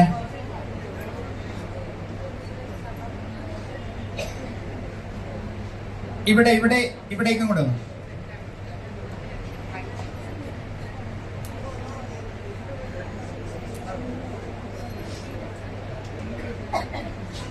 ഒരു ഓർമ്മപ്പെടുത്തൽ. സാധാരണ പ്രോഗ്രാമുകളിലൊക്കെ എത്തുമ്പോൾ പേപ്പറിലൊക്കെ നോട്ട് ചെയ്തിട്ട് ചായ എത്ര മണിക്കാ ഉണ്ടോ? ചായ ഇല്ല. 4 മണിക്ക് ചായ ഉണ്ടാവില്ലേ? അതും ഉണ്ടാവില്ല. എന്തോ ഒരു ഭാഗ്യമുണ്ട് കേട്ടോ. എന്താണെന്നറിയോ? ഈ ട്രെയിനിങ് പ്രോഗ്രാം കഴിഞ്ഞ് പേപ്പറിലൊക്കെ നോട്ട് ചെയ്ത് പോയിട്ടുള്ള ആളുകൾ ചായ കിട്ടി കഴിയുമ്പോൾ ചായയുടെ കൂടെ പഴംപൊരി കിട്ടും. പഴംപൊരി കിട്ടി കഴിയുമ്പോൾ ഈ പഴംപൊരി നിറച്ച എണ്ണയും. അപ്പൊ എന്ത് ചെയ്യാനേ പറ്റുള്ളൂ? ഈ എണ്ണ കളയാൻ ട്രെയിനിങ് എഴുതിയ നോട്ട് എന്ത് ചെയ്യും? ഇപ്പോഴത്തെ ആവശ്യം പഴംപൊരിയാണ്. അപ്പൊ അതുകൊണ്ട് എന്ത് ചെയ്യും? ആ പേപ്പറിൽ ഒന്ന് പഴംപൊരി ഒന്ന് പിടിക്കും. ആ പേപ്പർ എവിടെ ഇട്ടിട്ട് പോകും. അപ്പൊ ട്രെയിനിങ്ങിൽ കിട്ടിയ നോട്ടൊക്കെ എവിടെ ഇട്ടിട്ട് പോകും? കിട്ടിയതൊക്കെ അവിടെ ഉപേക്ഷിച്ചിട്ടും പോകും. അങ്ങനെയുള്ള സാഹചര്യം ഉണ്ടാവരുത്. കാരണം ഇത് നമ്മുടെ ജീവിതത്തിലെ ചില ലക്ഷ്യങ്ങൾ നേടിയെടുക്കുന്നതിന് വേണ്ടിയിട്ടാണ് നമ്മൾ ഇവിടെ വന്നിരിക്കുന്നത്. നിങ്ങളുടെ ജീവിതത്തിലെ എത്രയോ വർഷങ്ങളായിട്ട് നിങ്ങൾ പല മേഖലകളിലൂടെ സഞ്ചരിച്ചിട്ടുള്ള ആളുകളാണ്. ആ പല മേഖലകളിലൂടെ സഞ്ചരിച്ചപ്പോഴും നിങ്ങൾക്ക് എന്തൊക്കെയോ കൃത്യമായ ഒരു ട്രാക്കിലേക്ക് നിങ്ങൾക്ക് കൊണ്ടുപോകാൻ പറ്റാതെ, അല്ലെങ്കിൽ നിങ്ങളുടെ സക്സസിന് ഉതകുന്ന രഹസ്യം നിങ്ങൾക്ക് കിട്ടാതെ, നിങ്ങൾക്ക് വഴിയിൽ ഉപേക്ഷിക്കേണ്ടി വന്നിട്ടുള്ള ചില കാര്യങ്ങൾ നേടിയെടുക്കുന്നതിനുള്ള ഒരു മാർഗമായിട്ടാണ് ഇന്ന് നിങ്ങൾ ഫിജി കാർഡ് കണ്ടിട്ടുള്ളതെങ്കിൽ, ഫിജി കാർഡിലൂടെ നിങ്ങൾക്ക് സക്സസ് ആവണമെങ്കിൽ ഇതിൻ്റെതായ രീതിയിൽ പ്രവർത്തിച്ചാലേ നിങ്ങൾക്ക് സക്സസ് ആവാൻ പറ്റൂ. ഇതിൻ്റെതായ രീതിയിൽ പ്രവർത്തിച്ചാലേ സക്സസ് ആവാൻ പറ്റൂ. ഈ മേഖലയെക്കുറിച്ച് കൃത്യമായിട്ടുള്ള ബോധ്യത്തിന്റെ അടിസ്ഥാനത്തിൽ പ്രവർത്തിച്ചാലേ നിങ്ങൾക്ക് സക്സസ് ആവാൻ പറ്റൂ. പല കാര്യങ്ങളെക്കുറിച്ചും നിങ്ങൾക്കത് നേടിയെടുക്കാൻ കഴിയാത്തയാളെന്ന് ഞാൻ ഒരാളെക്കുറിച്ചും പറയില്ല. കാരണം ഒരു മനുഷ്യന് സാധ്യമായത് മറ്റൊരു മനുഷ്യന് സാധ്യമാണ്. ഒരു മനുഷ്യന് സാധ്യമായത് മറ്റൊരു മനുഷ്യന് സാധ്യമാണ്. കാരണം നിങ്ങൾ ശ്രദ്ധിച്ചാൽ മനസ്സിലാവും. ചില ആളുകൾ പറയും, എൻ്റെ പ്രായം ഇപ്പൊ 70 വയസ്സായി, എനിക്കിനി പ്രത്യേകിച്ച് ജീവിതത്തിലൊന്നും ലക്ഷ്യങ്ങളൊന്നും ഇല്ല. പക്ഷെ നിങ്ങൾ അങ്ങനെയുള്ള ആളുകളോട് പറയേണ്ടത്, ജീവിതത്തിൽ 70 വയസ്സിന് ശേഷം നേട്ടങ്ങൾ ഉണ്ടാക്കിയ എത്രയോ ആളുകൾ നമുക്ക് നമ്മുടെ മുന്നിലുണ്ട്. ഉണ്ടോ ഇല്ലയോ? 80 വയസ്സിന് ശേഷം ലോകമറിയുന്ന ആളുകളായിട്ട് മാറിയ എത്രയോ ആളുകൾ നമ്മുടെ മുന്നിലുണ്ട്. ചില ആളുകൾ പറയും, എൻ്റെ പ്രായമൊന്നും അതിനൊന്നും ആയിട്ടില്ല, 18 വയസ്സും 20 വയസ്സും ആയിട്ടുള്ളൂ, എനിക്ക് ഇനിയും കിടക്കുകയാണ്. അങ്ങനെ ഉള്ള ആളുകളോട് പറയുന്നത്, 13 വയസ്സിലും 14 വയസ്സിലും 15 വയസ്സിലും 18 വയസ്സിലും ഒക്കെ ലോകമറിയുന്ന ആളുകളായിട്ടുള്ള ആളുകളും നമുക്കിടയിലുണ്ട്. അതിന്റെ അർത്ഥം എല്ലാവർക്കും സാധ്യമാണ് എന്നുള്ളതാണ്. ഒരു മനുഷ്യന് സാധ്യമായത് മറ്റൊരു മനുഷ്യന് സാധ്യമാണ്. പക്ഷേ അതെങ്ങനെ സാധ്യമാവുമെന്ന് ചോദിച്ചാൽ ആ വ്യക്തി എടുക്കുന്ന തീരുമാനമാണ്. ആ വ്യക്തി എടുത്ത തീരുമാനമാണ്. 10 പേർ നിൽക്കുന്ന കൂട്ടത്തിൽ 10 പേരിൽ ഒരാളാവാൻ എല്ലാവർക്കും പറ്റും. 10 പേര് നിൽക്കുന്ന കൂട്ടത്തിൽ 10 പേരിൽ ഒരാളാവാൻ എല്ലാവർക്കും പറ്റും. പക്ഷെ 10 പേരിൽ 9 പേർ ചൂണ്ടിക്കാണിക്കുന്ന ആളാവണമെങ്കിൽ ആ ഒരു വ്യക്തി എടുത്ത തീരുമാനം കൊണ്ടാണ് 9 പേരും ആ വ്യക്തിയെ ചൂണ്ടിക്കാണിച്ചത്. ആണോ അല്ലയോ? ആണോ അല്ലയോ? അതേസമയം 9 പേരും ചേർന്നെടുത്ത തീരുമാനം നീ തന്നെ നീ തന്നെ നീ തന്നെ എന്ന് പറഞ്ഞിട്ടാണോ ഒരു വ്യക്തിയെ ഉയരത്തിലേക്ക്, ഒരു ലീഡർഷിപ്പിലേക്ക് കൊണ്ടുവരിക? നിങ്ങളുടെ നാട്ടിൽ ഒക്കെ ഈ കുടുംബശ്രീകളും ഒക്കെ ഉണ്ടല്ലേ? ഉണ്ടോ ഇല്ലയോ? ഉണ്ട്. ഈ കുടുംബശ്രീകളിലൊക്കെ ഭാരവാഹിത്വം വരുന്നത് എങ്ങനെയാണ്? കഴിഞ്ഞ പ്രാവശ്യം ആളായിരുന്നു, ഈ പ്രാവശ്യം നീയാണ്, അല്ലേ? ഒരു പ്രാവശ്യം അയാളുടെ തലയിൽ എന്തെങ്കിലുമൊക്കെ കൊടുത്തു കഴിഞ്ഞാൽ അയാൾ അതൊന്ന് നിർവഹിച്ചൊക്കെ വന്നു കഴിഞ്ഞാൽ അടുത്ത തവണയാവുമ്പോൾ പിന്നെ അയാൾക്ക് തന്നെ തോന്നും, ഞാൻ തന്നെ ചില കാര്യങ്ങൾ കൈകാര്യം ചെയ്താലേ കറക്റ്റ് ആവുള്ളൂ, അല്ലേ? ആണോ അല്ലയോ? അപ്പൊ ആ ലീഡർഷിപ്പ് എവിടുന്നാ വന്നേ? ഉള്ളിൽ നിന്നാണ് വന്നത്.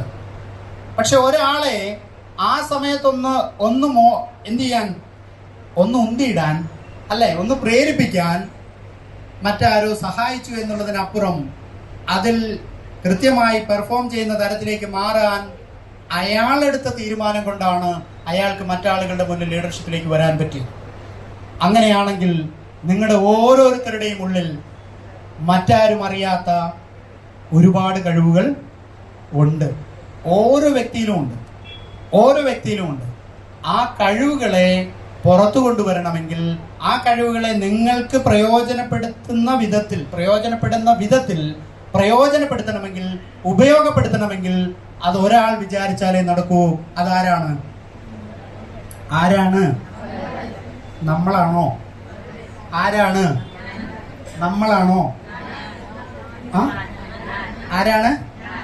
ഞാൻ, അല്ലേ? ഞാനെന്ന് പറയുന്ന വ്യക്തി എന്ന് വെച്ചാൽ ഞാൻ വിചാരിച്ചത് നിങ്ങൾ എല്ലാവരും ആവും എന്നല്ല, മറിച്ച് നിങ്ങൾ ഓരോരുത്തരും തീരുമാനമെടുത്താലാണ് നിങ്ങൾക്ക് നേട്ടം ഉണ്ടാക്കാൻ പറ്റും. ഇന്നത്തെ ഈ പ്രോഗ്രാമിന് ഇവിടെ വന്നത് നിങ്ങളെ ആരെങ്കിലും പ്രേരിപ്പിച്ചിട്ടാവും. ആണോ അല്ലേ? അല്ല, സ്വയം തീരുമാനമെടുത്ത് വന്നതാണ്. പക്ഷെ ഇന്നിവിടെ ഇരിക്കാൻ പ്രേരകമായത് നിങ്ങൾ ഫിജി കാർഡിന്റെ ഭാഗമായതുകൊണ്ടാണ്. ഫിജി കാർഡിന്റെ ഭാഗമായത് നിങ്ങൾ ആരോ നിങ്ങളുടെ അടുത്തേക്ക് വന്നതുകൊണ്ടാണ്. ആണോ അല്ലേ? ആണ്. അപ്പൊ അങ്ങനെ നോക്കിയാൽ അതിനുശേഷം നിങ്ങൾ എടുക്കുന്ന തീരുമാനമാണ് നിങ്ങളെ മാറ്റുള്ളൂ എങ്കിൽ നിങ്ങളാണ് അതിൻ്റെ അകത്ത് തിരിച്ചറിയേണ്ടത് നിങ്ങൾക്ക് ശേഷിയുണ്ട്, അല്ലെങ്കിൽ നിങ്ങൾ എടുക്കുന്ന നിലപാടിൽ വരാമെന്നാണ്. ഇന്നത്തെ ഈ പ്രോഗ്രാമിന് വന്നത്, ഇന്നലെയോ അല്ലെങ്കിൽ ഈ പ്രോഗ്രാം ഫിക്സ് ചെയ്തപ്പോഴോ ചിലപ്പോൾ ചില ആളുകൾ തീരുമാനിച്ചിട്ടുണ്ടാവും ഇന്നത്തെ പ്രോഗ്രാമിന് പങ്കെടുക്കണം. പക്ഷേ ചില ആളുകൾക്ക് സാധിച്ചില്ല.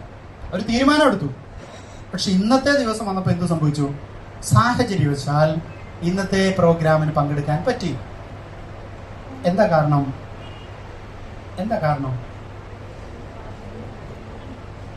സാഹചര്യം. കാരണം എന്താ? ഇന്നലെ നിങ്ങൾ തീരുമാനം എടുത്തു, പക്ഷേ നമ്മുടെ ഓരോരുത്തരുടെയും ജീവിതം എന്ന് പറയുന്നത് അതാത് ദിവസം രാവിലെ എടുക്കുന്ന തീരുമാനവും ആ തീരുമാനത്തിന്റെ നടപ്പാക്കലുമാണ് നമ്മുടെ ഓരോ ദിവസത്തെയും ജീവിതം. ആണോ അല്ലയോ? ഇന്നലെ രാത്രി നിങ്ങൾ തീരുമാനം എടുത്തു, ഇന്ന് ഇങ്ങോട്ട് വരണം തീരുമാനിച്ചു. പക്ഷെ രാവിലെ എണീറ്റു, ഇങ്ങോട്ട് പോരേണ്ട സമയമാകുന്ന സമയത്ത് വയറുവേദന, കലശലായ വയറുവേദന, ഒരു രക്ഷയില്ല, പുറത്തു പോകാൻ പറ്റില്ല. എന്ത് സംഭവിക്കുന്നു? വരാൻ പറ്റില്ല. തീരുമാനം എന്താവും? തീരുമാനം മാറുമല്ലയോ? തീരുമാനം മാറും. അപ്പോ ഇന്നത്തെ ആ വ്യക്തിയുടെ ജീവിതം എന്തിനെ ആശ്രയിച്ചിരിക്കും? ഇന്ന് രാവിലെ എടുത്ത തീരുമാനവും വയറുവേദനയെ ആശ്രയിച്ചിരിക്കും. ഇന്ന് രാവിലെ എടുത്ത തീരുമാനവും അത് നടപ്പാക്കലുമാണ് ഇന്നത്തെ ജീവിതം എന്ന് പറയുന്നത്. ആണോ അല്ലയോ? ഇന്നത്തെ ജീവിതം അങ്ങനെയാണ്. അപ്പൊ നമ്മുടെ ഓരോ ദിവസത്തെയും ജീവിതം നമ്മൾ എടുക്കുന്ന തീരുമാനവും ആ തീരുമാനം നടപ്പാക്കലുമാണ് നമ്മുടെ ഓരോ ദിവസത്തെയും ജീവിതം എന്ന് പറയുന്നത്. അപ്പൊ നമ്മുടെ കഴിഞ്ഞ ഇത്രയും കാലത്തെ നമ്മുടെ ജീവിതം എടുത്തു നോക്കിയാൽ നമ്മൾ ഓരോ ദിവസവും രാവിലെ എടുത്ത തീരുമാനവും അത് നടപ്പാക്കിയതുമാണ് നമ്മുടെ ജീവിതം, അല്ലേ? ഓരോ വീടും ഉണരുന്നത് ആ വീട്ടിലെ അമ്മ ഉണരുന്നതിലൂടെയാണ്. ആണോ അല്ലേ? ഓരോ വീടും ഉണരുന്നത് ആ ഉണരുന്ന സമയം തൊട്ട് അവിടുത്തെ ആ വീട്ടിലെ ലാസ്റ്റ് ലൈറ്റ് ഓഫ് ആകുന്നത് വരെ ഉള്ള അന്നത്തെ ദിവസത്തെ ലൈഫ് എന്ന് പറയുന്നത് ആ വ്യക്തി അന്ന് രാവിലെ തൊട്ടെടുത്ത തീരുമാനവും അത് നടപ്പാക്കലുമാണ്. അങ്ങനെയെങ്കിൽ ഫിജി കാർഡിലെ നിങ്ങളുടെ ലൈഫും ഫിജി കാർഡിലെ നിങ്ങളുടെ നേട്ടങ്ങളും ഫിജി കാർഡിലെ നിങ്ങളുടെ പ്രവൃത്തിയും നിങ്ങൾ എടുക്കുന്ന തീരുമാനവും നിങ്ങളുടെ നടപ്പാക്കലുമാണ് നിങ്ങളുടെ റിസൾട്ടായിട്ട് മാറുക. നിങ്ങൾ എടുക്കുന്ന തീരുമാനവും നിങ്ങളുടെ നടപ്പാക്കലും മാത്രമാണ് നിങ്ങളുടെ റിസൾട്ടായിട്ട് മാറുക. അതിന് ഞാനിന്ന് ഇവിടെ ഇരുന്ന് സംസാരിക്കുന്നുണ്ടെങ്കിൽ അതിൽ ചില പ്രേരണകൾ നിങ്ങൾക്ക് കിട്ടുന്നു എന്ന് മാത്രമേ ഉള്ളൂ. പക്ഷെ തീരുമാനം എടുക്കേണ്ടത് ആരാ? ഞാനാണ് തീരുമാനം എടുക്കുന്നത്. എന്ന് വെച്ചാൽ നിങ്ങൾ ഓരോരുത്തരുമാണ് തീരുമാനമെടുക്കേണ്ടത്. നിങ്ങൾക്ക് ഇതിലൂടെ എന്ത് നേട്ടമുണ്ടാക്കാൻ പറ്റും, എങ്ങനെ പ്രവർത്തിക്കാൻ പറ്റും, ആരിലൂടെ പ്രവർത്തിക്കാൻ പറ്റും, എവിടെയൊക്കെ പ്രവർത്തിക്കാൻ പറ്റും, എത്ര കാലം പ്രവർത്തിക്കാൻ പറ്റും, എത്രത്തോളം നേട്ടമുണ്ടാക്കാൻ പറ്റും എന്നുള്ളതിൻ്റെ തീരുമാനമെടുക്കേണ്ടതും നടപ്പാക്കേണ്ടതും നിങ്ങൾ സ്വയമാണ്. നിങ്ങൾ എടുക്കേണ്ട തീരുമാനമാണ്. നിങ്ങളുടെ തീരുമാനത്തിന്റെ നടപ്പാക്കലാണ് ഇവിടെ ഉണ്ടാവുക. അപ്പോൾ ഇവിടെ നമുക്ക് വേണ്ടത് ഫിജി കാർട്ടിൽ ഒരു പ്രൊഫഷണലിസം വേണം. എന്തിനാണ് ഈ പ്രൊഫഷണലിസം എന്ന് പറയുന്നത് വെച്ചാൽ, ഡയറക്ട് സെല്ലിംഗ് ഇൻഡസ്ട്രിയിൽ കഴിഞ്ഞ ഒരു 25 വർഷമായി 2001 തൊട്ടുള്ള ഒരു യാത്രയാണ് ഇപ്പോൾ എൻ്റെ ഡയറക്ട് സെല്ലിങ്ങിലെ എൻ്റെ ലൈഫിൽ. ഈ 25 വർഷത്തെ ലൈഫിൽ ഡയറക്ട് സെല്ലിംഗ് എന്ന് പറയുന്ന ഇൻഡസ്ട്രി നിയമപരമായത് ഇപ്പോഴാണ്. ആണോ അല്ലയോ? അറിയോ മുൻപൊക്കെ എന്താ പറഞ്ഞുകൊണ്ടിരുന്നേ? ഇത്തരത്തിലുള്ള ബിസിനസിനെ കുറിച്ചൊക്കെ കേൾക്കുമ്പോൾ മണി ചെയിൻ, ആളെ ചേർക്കുന്ന പരിപാടി അല്ലേ, 2 പേരെ ചേർക്കുന്ന പരിപാടി അല്ലേ, പല രീതിയിൽ പല ആളുകൾ വ്യാഖ്യാനിക്കപ്പെട്ടിട്ടുണ്ട്. ഇന്നും പല ആളുകൾ പറയുന്ന അഭിപ്രായം കേൾക്കുമ്പോൾ നമുക്ക് മനസ്സിലാവും, ഇത് മറ്റേ അല്ലേ മണി ചെയിനാണ്, ആളെ ചേർത്തുന്ന പരിപാടിയല്ലേ, അതല്ലേ ഇതല്ലേ എന്നൊക്കെ പറയും. എന്തുകൊണ്ട് അങ്ങനെ പറയുന്നു? അങ്ങനെ പറയുന്നതിന്റെ കാരണം അവർക്കതിനെക്കുറിച്ച് അറിയില്ല. ആ വ്യക്തിയുടെ സ്ഥാനത്തേക്ക് നമ്മളെ എടുത്തുകൊണ്ട് പോകും. നമ്മളും ജീവിതത്തിൽ ഒരുപാട് വിഷയങ്ങളെ കുറിച്ച് അഭിപ്രായങ്ങൾ പറഞ്ഞിട്ടുണ്ടോ ഇല്ലയോ? ഒരുപാട് വിഷയങ്ങളെ കുറിച്ച് നമ്മൾ അഭിപ്രായം പറഞ്ഞിട്ടുള്ള കാര്യങ്ങളെല്ലാം നമുക്ക് 100% ബോധ്യത്തിന്റെ അടിസ്ഥാനത്തിലാണോ പറഞ്ഞത്? ആണോ? 100% നമ്മൾ ആ കാര്യത്തെക്കുറിച്ച് പഠിച്ചിട്ടാണോ നമ്മൾ അഭിപ്രായം പറഞ്ഞിട്ടുള്ളത്? ഇന്നും നമ്മൾ പല കാര്യങ്ങളെ കുറിച്ചും അഭിപ്രായം പറയുന്നുണ്ട്. ഉണ്ടോ ഇല്ലയോ? പറയുന്നുണ്ട്. അതിനെക്കുറിച്ച് 100% ബോധ്യപ്പെട്ടിട്ടാണോ നമ്മൾ അഭിപ്രായം പറയുന്നത്? അല്ല. നമ്മുടെ സ്വഭാവം ഇതാണ്, നമ്മുടെ രീതി ഇതാണ് എങ്കിൽ നമ്മുടെ ചുറ്റുമുള്ള ആളുകളുടെയും രീതി ഇതല്ലേ? ആണോ അല്ലയോ? ചുറ്റുമുള്ള ആളുകളുടെയും രീതി ഇതാണ്. നമ്മുടെ കുടുംബാംഗങ്ങൾ ഇങ്ങനെയാണ്, നമ്മുടെ സുഹൃത്തുക്കൾ ഇങ്ങനെയാണ്, നമ്മുടെ പരിചയക്കാരിങ്ങനെയാണ്. അവരെല്ലാം ആ വിഷയത്തിൽ പൂർണ്ണമായി പഠിച്ചിട്ടോ ബോധ്യപ്പെട്ടിട്ടോ അല്ല അഭിപ്രായം പറയുക, കേട്ടറിവിന്റെ അടിസ്ഥാനത്തിൽ പറയുന്നതാണ്. ചില ആളുകൾ നമ്മൾ വഴിയെ ഇങ്ങനെ നടന്നു പോകുമ്പോൾ ചില ആളുകൾ വണ്ടി കൊണ്ടുവന്ന് അടുത്ത് നിർത്തിയിട്ട് ചോദിക്കും, ഇപ്പൊ ശ്രീകണ്ഠാപുരം അല്ലേ, ഇവിടെ അടുത്തുള്ള സ്ഥലമല്ലേ, ശ്രീകണ്ഠാപുരത്തേക്ക് പോകുന്ന വഴി ഇതിലാണ്. ശ്രീകണ്ഠാപുരം എന്ന് പറയുന്ന വഴി സ്ഥലം ആൾക്ക് അറിയില്ല, ഏത് ഈ നടന്നു പോകുന്ന ആൾക്ക്. പക്ഷെ എന്നാലും അയാളൊന്നൊന്ന് ആലോചിക്കും, ശ്രീകണ്ഠാപുരം എവിടെയാണ്? ആലോചിച്ചതിന്റെ ശേഷമാണ് ആ വ്യക്തി പറയുക, അതെ നിങ്ങളൊരു കാര്യം ചെയ്യും, ശ്രീകണ്ഠാപുരം എന്ന് പറഞ്ഞിട്ട് നിങ്ങൾ വേറൊരാളോട് ചോദിക്കും, എനിക്കറിയില്ല. എന്തിനാണ് ഇത്ര സമയം ആലോചിക്കേണ്ടി വന്നേ? അതിൻ്റെ അകത്ത് എന്തെങ്കിലും ഒരു അഭിപ്രായം പറയാൻ നമുക്ക് പറ്റിയെങ്കിൽ പറയാമായിരുന്നു എന്ന് വിചാരിച്ചിട്ടല്ലേ? അപ്പൊ നമ്മുടെ ഒരു സ്വതവേയുള്ള സ്വഭാവം, സ്വതവേയുള്ള ശീലം, എന്ത് കാര്യത്തെക്കുറിച്ച് നമുക്ക് അഭിപ്രായം പറയാൻ ശ്രമിക്കുക എന്നുള്ളത് നമ്മുടെ ഒരു സ്വഭാവമാണ്. അറിഞ്ഞിട്ടല്ല, പക്ഷെ നമ്മൾ എന്ത് ചെയ്യും? അഭിപ്രായം പറയും. ആ അഭിപ്രായങ്ങൾ പലപ്പോഴും മറ്റു പല ആളുകളുടെയും വഴിതെറ്റിക്കും, അല്ലെങ്കിൽ അവരുടെ അവസരത്തെ ഇല്ലാണ്ടാക്കും. പല അഭിപ്രായങ്ങളും അങ്ങനെയാണ്. അപ്പൊ അതുകൊണ്ട് അത്തരത്തിലുള്ള അഭിപ്രായങ്ങൾ കേൾക്കുന്നിടത്ത് നിങ്ങൾക്ക് വേണ്ടത് കൃത്യമായ ബോധ്യത്തിന്റെ അടിസ്ഥാനത്തിലുള്ള അഭിപ്രായങ്ങളെ പറയാവൂ. ഫിജി കാർഡിൽ തന്നെ ഞാൻ പറയുന്നത്, അറിയുന്ന കാര്യങ്ങളെ നിങ്ങൾ മറ്റുള്ളവരോട് പറഞ്ഞു കൊടുക്കാവൂ, അറിയാത്ത കാര്യങ്ങൾ പറയരുത്, ഒരാളെയും തെറ്റിദ്ധരിപ്പിക്കരുത്. ഡയറക്ട് സെല്ലിംഗ് ബിസിനസ് എന്ന് പറയുന്നത് ബന്ധങ്ങൾ ദൃഢമാക്കാനുള്ളതാണ്, ബന്ധങ്ങൾ നശിപ്പിക്കാനുള്ളതല്ല. ബന്ധങ്ങൾ ദൃഢമാക്കാനുള്ളതാണ്, ബന്ധങ്ങൾ നശിപ്പിക്കാനുള്ളതല്ല. അതുകൊണ്ട് അറിയുന്ന കാര്യമേ പറയാവൂ, അറിയാത്ത കാര്യങ്ങൾ പറയരുത്. ഇവിടെ അതുകൊണ്ട് ഈ ഒരു ബിസിനസ് മേഖലയിൽ കൃത്യമായിട്ടുള്ള നിയമനിർമ്മാണം വന്നത് ഈ അടുത്ത കാലത്താണ്. നിയമനിർമ്മാണം വന്നു എപ്പോ? ഈ മേഖലയിൽ ഒരുപാട് പ്രശ്നങ്ങൾ ഉണ്ടായ കാലഘട്ടം മുൻപുണ്ടായിരുന്നു. 2010-11 കാലഘട്ടത്തിലൊക്കെ ഒരുപാട് പ്രശ്നങ്ങൾ ഉണ്ടായ ഇൻഡസ്ട്രി.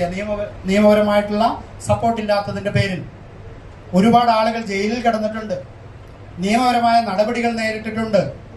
അങ്ങനെയുള്ളിടത്ത് നിന്ന് രാഷ്ട്രീയ പാർട്ടികളും ട്രേഡ് യൂണിയനുകളും സ്റ്റേറ്റ് ഗവൺമെന്റും ഗവൺമെന്റ് സംവിധാനവും ഒക്കെ അതിൻ്റെ അകത്ത് ഇടപെട്ടതിന്റെ ഭാഗമായിട്ടാണ് 2016 സെൻട്രൽ കൺസ്യൂമർ അഫയേഴ്സ് ഈ മേഖലയ്ക്ക് ആവശ്യമായിട്ടുള്ള ഒരു ഗൈഡ് ലൈൻ കൊണ്ടുവരുന്നത്. 2016 ആ ഗൈഡ് ലൈനിൽ സെൻട്രൽ കൺസ്യൂമർ അഫയേഴ്സ് പറഞ്ഞിട്ടുള്ളത്, ഓരോ സംസ്ഥാനങ്ങൾക്കും അവരവരുടേതായിട്ടുള്ള നിയമനിർമ്മാണം നടത്താമെന്നും അതിനനുസരിച്ച് ഗൈഡ് ലൈൻ കൊണ്ടുവരാമെന്നും ആ ഗൈഡ് ലൈനിന്റെ അടിസ്ഥാനത്തിൽ ഓരോ സ്റ്റേറ്റിലും പ്രവർത്തിക്കാമെന്നുമാണ്. അതിന്റെ അടിസ്ഥാനത്തിൽ ഇന്ത്യയിൽ ആദ്യമായി സ്റ്റേറ്റ് വൈസ് ഗൈഡ് ലൈൻ കൊണ്ടുവന്ന സ്റ്റേറ്റ് എന്ന് പറയുന്നത് കേരളമാണ്. 2018 ഗൈഡ് ലൈൻ കൊണ്ടുവന്നു. ആ ഗൈഡ് ലൈനിന്റെ അടിസ്ഥാനത്തിൽ ഒരു മോണിറ്ററി മെക്കാനിസം കൊണ്ടുവന്നു. ആ മോണിറ്ററി മെക്കാനിസത്തിൽ പോലീസ് ഡിപ്പാർട്ട്മെന്റ് അടക്കം, സിവിൽ സപ്ലൈസ് അടക്കം, ടാക്സേഷൻ ഡിപ്പാർട്ട്മെന്റ് അടക്കമുള്ള 7ഓളം ഡിപ്പാർട്ട്മെന്റുകളെ ചേർത്തിട്ട് ആ മോണിറ്ററി മെക്കാനിസം കേരളത്തിൽ പ്രവർത്തിച്ചു.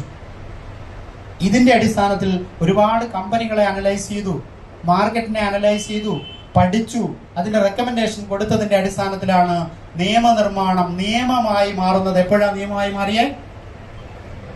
2021 ഡിസംബർ 28 സെൻട്രൽ കൺസ്യൂമർ അഫയേഴ്സ് ഇതിന്റെ പുറത്ത് ഒരു റൂള് കൊണ്ടുവന്നു, നിയമം കൊണ്ടുവന്നു.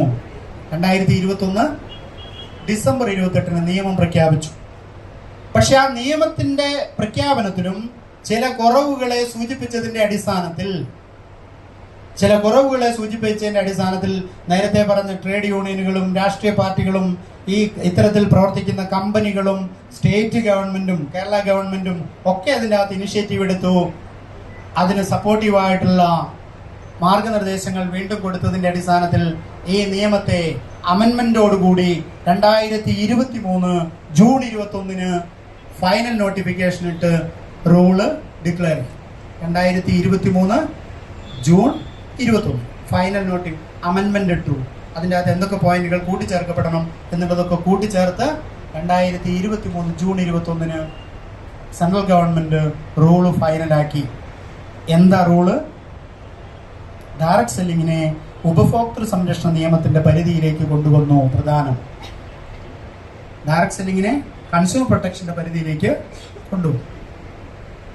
അതിനുശേഷം കേരള ഗവൺമെന്റ് ഈ നിയമത്തിന്റെ അടിസ്ഥാനത്തിൽ ഗസറ്റിൽ വിജ്ഞാപനം ചെയ്തു, ജിഒ ഡിക്ലെയർ ചെയ്തു, ഗവൺമെന്റ് ഓർഡർ വന്നു. ആ ഗവൺമെന്റ് ഓർഡർ വന്നത് 2024 അവസാനത്തോടു കൂടിയാണ്. അതിനുശേഷം കേരള ഗവൺമെന്റ് ലിസ്റ്റ് ചെയ്യപ്പെട്ട ഏറ്റവും പ്രധാനമായി നിയമപരമായി പ്രവർത്തിക്കുന്ന കമ്പനികൾ ഏതൊക്കെ എന്നുള്ളത് ഡിക്ലെയർ ചെയ്യുന്നതിന് വേണ്ടി വെബ്സൈറ്റ് ഇനാഗുറേറ്റ് ചെയ്തു. കേരള ചീഫ് മിനിസ്റ്ററും മറ്റു മന്ത്രിമാരും ഗവൺമെന്റ് ഓഫീഷ്യൽസും ഒക്കെ അടങ്ങുന്ന വലിയൊരു പ്രോഗ്രാം തിരുവനന്തപുരത്ത് വെച്ച് നടന്നു. 2025 ഏത് ഡേറ്റില്? 2025 ഫെബ്രുവരി 19 നടന്ന പ്രോഗ്രാമിൽ വെബ് പോർട്ടൽ ഇനാഗുറേറ്റ് ചെയ്തു. അതിന്റെ അടിസ്ഥാനത്തിൽ ഗവൺമെന്റ് ആവശ്യപ്പെട്ടു, നിയമപരമായി പ്രവർത്തിക്കുന്ന കമ്പനികൾ അതിന്റെ രേഖകളെല്ലാം ഡിജിറ്റലായിട്ട് രജിസ്റ്റർ ചെയ്യപ്പെടണം. നമ്മൾ ആ രജിസ്ട്രേഷൻ പൂർത്തീകരിച്ചു. ആദ്യത്തെ 6 കമ്പനികളുടെ ലിസ്റ്റിൽ ഫിജി കാർഡും ഡിജിറ്റലായിട്ട് ആപ്ലിക്കേഷൻ സബ്മിറ്റ് ചെയ്തു. ഡിജിറ്റലായിട്ട് ആപ്ലിക്കേഷൻ സബ്മിറ്റ് ചെയ്തതിന്റെ പുറത്ത് ഗവൺമെന്റ് ആവശ്യപ്പെട്ടു, സബ്മിറ്റ് ചെയ്ത കമ്പനികൾ ഫിസിക്കലായിട്ടുള്ള ഡോക്യുമെന്റേഷൻ പൂർണ്ണമായിട്ട് നിയമപരമായിട്ടുള്ള ഡോക്യുമെന്റ്സ് എല്ലാം ഫിസിക്കലായിട്ട് നേരിട്ട് തിരുവനന്തപുരത്ത് ഓഫീസിൽ എത്തിക്കണമെന്ന് ആവശ്യപ്പെട്ടു. ആദ്യത്തെ 13 കമ്പനികളുടെ ലിസ്റ്റിൽ 13 പേര് ആപ്ലിക്കേഷൻ ലിസ്റ്റ് ചെയ്തതിൻ്റെ ഉള്ളിൽ ഫിജി കാർഡും ഫിസിക്കലായിട്ടുള്ള ഡോക്യുമെന്റുകൾ പൂർണ്ണമായിട്ട് സബ്മിറ്റ് ചെയ്തു. അതിനുശേഷം ഗവൺമെന്റ് ഇപ്പോ IAS ഓഫീസർമാരെ, ഇപ്പൊ തെരഞ്ഞെടുപ്പ് നടക്കുന്നതിന്റെ ഭാഗമാണ്, 3 IAS ഓഫീസർമാരെ ഈ ഡോക്യുമെന്റ്സിന്റെ സ്ക്രൂട്ടനിങ്ങിന് വേണ്ടി നിയമിച്ചിട്ടുണ്ട്. ആ സ്ക്രൂട്ടനിങ്ങിന് ശേഷം ലിസ്റ്റ് പ്രസിദ്ധീകരിക്കപ്പെടും. ലിസ്റ്റ് പ്രസിദ്ധീകരിക്കപ്പെടുന്നതിലൂടെ ഇത് നിയമപരമായി പ്രവർത്തിക്കുന്ന കമ്പനികൾ പബ്ലിക്കിന്റെ മുന്നിലേക്ക് നോക്കുക. ഇത് എപ്പോഴാ നടന്നേ?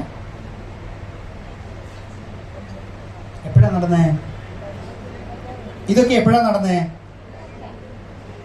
2000. നിങ്ങൾ എന്റെ കൂടെ ഉണ്ടോ? ആർക്കെങ്കിലും ഉറക്കം വരുന്നുണ്ടോ? ഇല്ലേ? ഉറപ്പായിട്ടും നിങ്ങളെല്ലാവരും ഇവിടെ ഉണ്ട്, ഫിസിക്കലായിട്ട് അല്ലെ? ഫിസിക്കലായിട്ട് ഇവിടെ ഉണ്ട്. ചില സമയത്ത് എൻ്റെ വീട്ടിലിപ്പോ എന്തായിരിക്കും അവസ്ഥ? വീട്ടിൽ നിന്ന് രാവിലെ പോയ ആള് വീട്ടിലെത്തിയോ ഇല്ലയോ? കുട്ടികൾ എന്തായിരിക്കും ചെയ്യുന്നത് അല്ലേ? ആലോചിക്കുന്നുണ്ടോ? ഉണ്ടോ? പോയിക്കോ? പോവാതെ പറ്റില്ല. പക്ഷെ പോയാലും പെട്ടെന്ന് തന്നെ ഒന്ന് തിരിച്ചു വരണം. പെട്ടെന്ന് തന്നെ വീട്ടിലൊക്കെ പോയിക്കോ, പോകാണ്ട് കുഴപ്പമില്ല. പക്ഷെ പോയാലും പെട്ടെന്ന് തന്നെ തിരിച്ചു വരണം. തിരിച്ചു വന്നില്ലെങ്കിൽ ഇന്ന് ഇവിടെ ഇരിക്കുന്ന ദിവസവും നിങ്ങൾക്ക് എന്താവും? നിങ്ങൾക്ക് ഡിസ്കണക്റ്റഡ് ആവും. കിട്ടുന്ന കാര്യങ്ങൾ ചിലപ്പോൾ നിങ്ങൾക്ക് മുറിഞ്ഞു പോകും. അപ്പോൾ അതുകൊണ്ട് എന്ത് ചെയ്യണം? ഒന്ന് പോയാൽ ഉടനെ തിരിച്ചു വരണം. അപ്പോൾ നിയമപരമായ പ്രഖ്യാപനം നടന്നത് ഈ വർഷമാണ്, 2025. എന്തുകൊണ്ട് ഗവൺമെന്റ് ഇത്തരത്തിലുള്ള ഒരു നിയമപ്രഖ്യാപനം ഇപ്പൊ നടത്തുന്നു? തട്ടിപ്പുകളെ തടയണം. ഡയറക്ട് സെല്ലിംഗ് ഇൻഡസ്ട്രിയെ സംബന്ധിച്ച് ഗവൺമെന്റിന്റെ വിലയിരുത്തൽ പ്രായഭേദമന്യേ, ലിംഗഭേദമന്യേ, മറ്റൊരു തരത്തിലുള്ള ബൗണ്ടറികളും ഇല്ലാതെ ഏതു വ്യക്തികളെയും ഉൾക്കൊള്ളിക്കാനും എല്ലാവർക്കും സാമ്പത്തികമായിട്ടുള്ള ഒരു സോഴ്സായിട്ട് ഈ ഒരു ഇൻഡസ്ട്രിയിലൂടെ മാറാമെന്നും, സാമ്പത്തികമായി ഓരോരുത്തർക്കും ജോലി അല്ലെങ്കിൽ ഓരോരുത്തർക്കും തൊഴിൽ ചെയ്യുന്നതിലൂടെ സാമ്പത്തികമായ സുരക്ഷിതത്വത്തിൽ എത്താൻ പറ്റുമെന്നും, അത് പാർട്ട് ടൈം ആയിട്ടാണെങ്കിലും ഫുൾ ടൈം ആയിട്ടാണെങ്കിലും അതിലൂടെ ഓവറോൾ എന്ത് ചെയ്യാൻ പറ്റൂ? രാഷ്ട്രത്തിന്റെ ടോട്ടൽ ഡെവലപ്മെന്റ് എന്തിലൂടെ നടക്കും? എല്ലാവരുടെയും വരുമാനം വർദ്ധിക്കുന്നതിലൂടെയും എല്ലാവരും സുരക്ഷിതമാവുന്നതിലൂടെയും എല്ലാവരും സാമ്പത്തികമായ സ്വാശ്രയത്വം കൈവരിക്കുന്നതിലൂടെയുമാണ് മൊത്തത്തിൽ എല്ലായിടത്തും ഡെവലപ്മെന്റ് ഉണ്ടാവുള്ളൂ. അതിന് പറ്റിയ ഒരു മേഖല ഡയറക്ട് സെല്ലിംഗ് ആണ് എന്ന് ഗവൺമെന്റിന്റെ തിരിച്ചറിവാണ്. നിങ്ങളൊന്ന് വിലയിരുത്തി നോക്കുക. നിങ്ങളുടെ അറിവ് വെച്ചിട്ട് ഇത്രയേറെ ആളുകളെ എല്ലാവരെയും ഒരേ കുട കീഴിൽ ഉൾക്കൊള്ളിക്കാൻ പറ്റുന്ന ഏത് മേഖലയാണ് ഉള്ളത്? നമ്മുടെ കൂടെ ഇപ്പൊ ആരൊക്കെയുള്ള? ഫിജി കാർഡിന്റെ പ്ലാറ്റ്ഫോമിൽ ഇന്ന് നിങ്ങൾ നോക്കിയാൽ 18 വയസ്സ് പൂർത്തീകരിച്ചതിൽ തുടങ്ങി, ഒരു സ്കൂൾ വിദ്യാഭ്യാസവും ഇല്ലാത്ത ആളുകളിലൂടെ തുടങ്ങി, ഏറ്റവും ഹയർ എഡ്യൂക്കേഷൻ സിവിൽ സർവീസ് കഴിഞ്ഞ ആളുകളും ഇന്ന് നമ്മുടെ പ്ലാറ്റ്ഫോമിലുണ്ട്, ഫിജി കാർഡിന്റെ പ്ലാറ്റ്ഫോമിലുണ്ട്. തൊഴിൽ നോക്കിയാൽ പ്രൈവറ്റ് മേഖലകളിലൂടെ ജോലി ചെയ്യുന്ന ആളുകളിൽ തുടങ്ങി ഗവൺമെന്റ് സർവീസിൽ ഗസറ്റഡ് റാങ്കിൽ പ്രവർത്തിക്കുന്ന ആളുകൾ വരെ നമ്മുടെ പ്ലാറ്റ്ഫോമിലുണ്ട്. സമൂഹത്തിലെ ഏറ്റവും വാല്യൂ ഉള്ള പ്രൊഫഷൻ എന്ന് പറയുന്ന ഡോക്ടേഴ്സും എഞ്ചിനീയേഴ്സും ഒക്കെ ആണെങ്കിൽ ഡോക്ടേഴ്സിന്റെ മാത്രം ഡിജിറ്റൽ പ്രോഗ്രാം ഫിജി കാർഡിന്റെ പ്രോഗ്രാം നടക്കുന്നുണ്ട്. ഡോക്ടേഴ്സിന്റെ മാത്രം ഡിജിറ്റൽ പ്രോഗ്രാം. അപ്പൊ അത്തരത്തിലുള്ള ഹൈ വാല്യൂ പ്രൊഫഷണൽ ആയിട്ടുള്ള ആളുകൾ വരെ ഇന്ന് ഫിജി കാർഡിന്റെ പ്ലാറ്റ്ഫോമിലുണ്ട്. എല്ലാവരെയും ഉൾക്കൊള്ളിക്കാൻ പറ്റുന്ന ഒരു പ്ലാറ്റ്ഫോമായിട്ട് ഡയറക്ട് സെല്ലിംഗ് ഇൻഡസ്ട്രിയിൽ ഫിജി കാർഡിന്റെ പ്ലാറ്റ്ഫോം മാറിയിട്ടുണ്ടെങ്കിൽ ഈ ഇൻഡസ്ട്രിയിൽ നിങ്ങൾക്ക് സക്സസ് ആവണമെങ്കിൽ ഇതിന്റെ അകത്തൊരു പ്രൊഫഷണലിസത്തോടു കൂടി മൂവ് ചെയ്തിട്ടുണ്ടെങ്കിലേ ഇവിടെ നിങ്ങൾക്ക് സക്സസ് ആവാൻ പറ്റും. പ്രൊഫഷണലിസം മീൻസ് ഇതിന് ഇതിൻ്റെതായ ഒരു രീതിയിൽ പ്രവർത്തിച്ചാലേ ഇവിടെ നിങ്ങൾക്ക് സക്സസ് ആവാൻ പറ്റൂ. പ്രൊഫഷണലിസം എന്ന് പറയുന്നതുകൊണ്ട് എന്താ ഉദ്ദേശിക്കുന്നത്?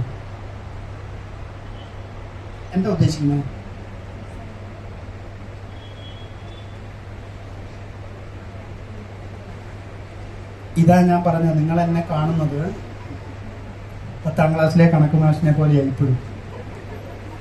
ഞാൻ പറയുന്നതിന് ചോദിക്കുന്നത് നിങ്ങൾക്ക് മനസ്സിലാവുന്നുണ്ടോ? എല്ലാവർക്കും മനസ്സിലാവുന്നുണ്ടോ? ഉണ്ടോ?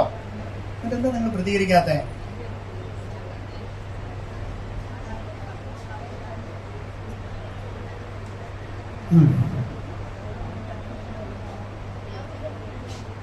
ഈ സ്വഭാവം പോയാൽ നമ്മുടെ റിസൾട്ട് വൈകും.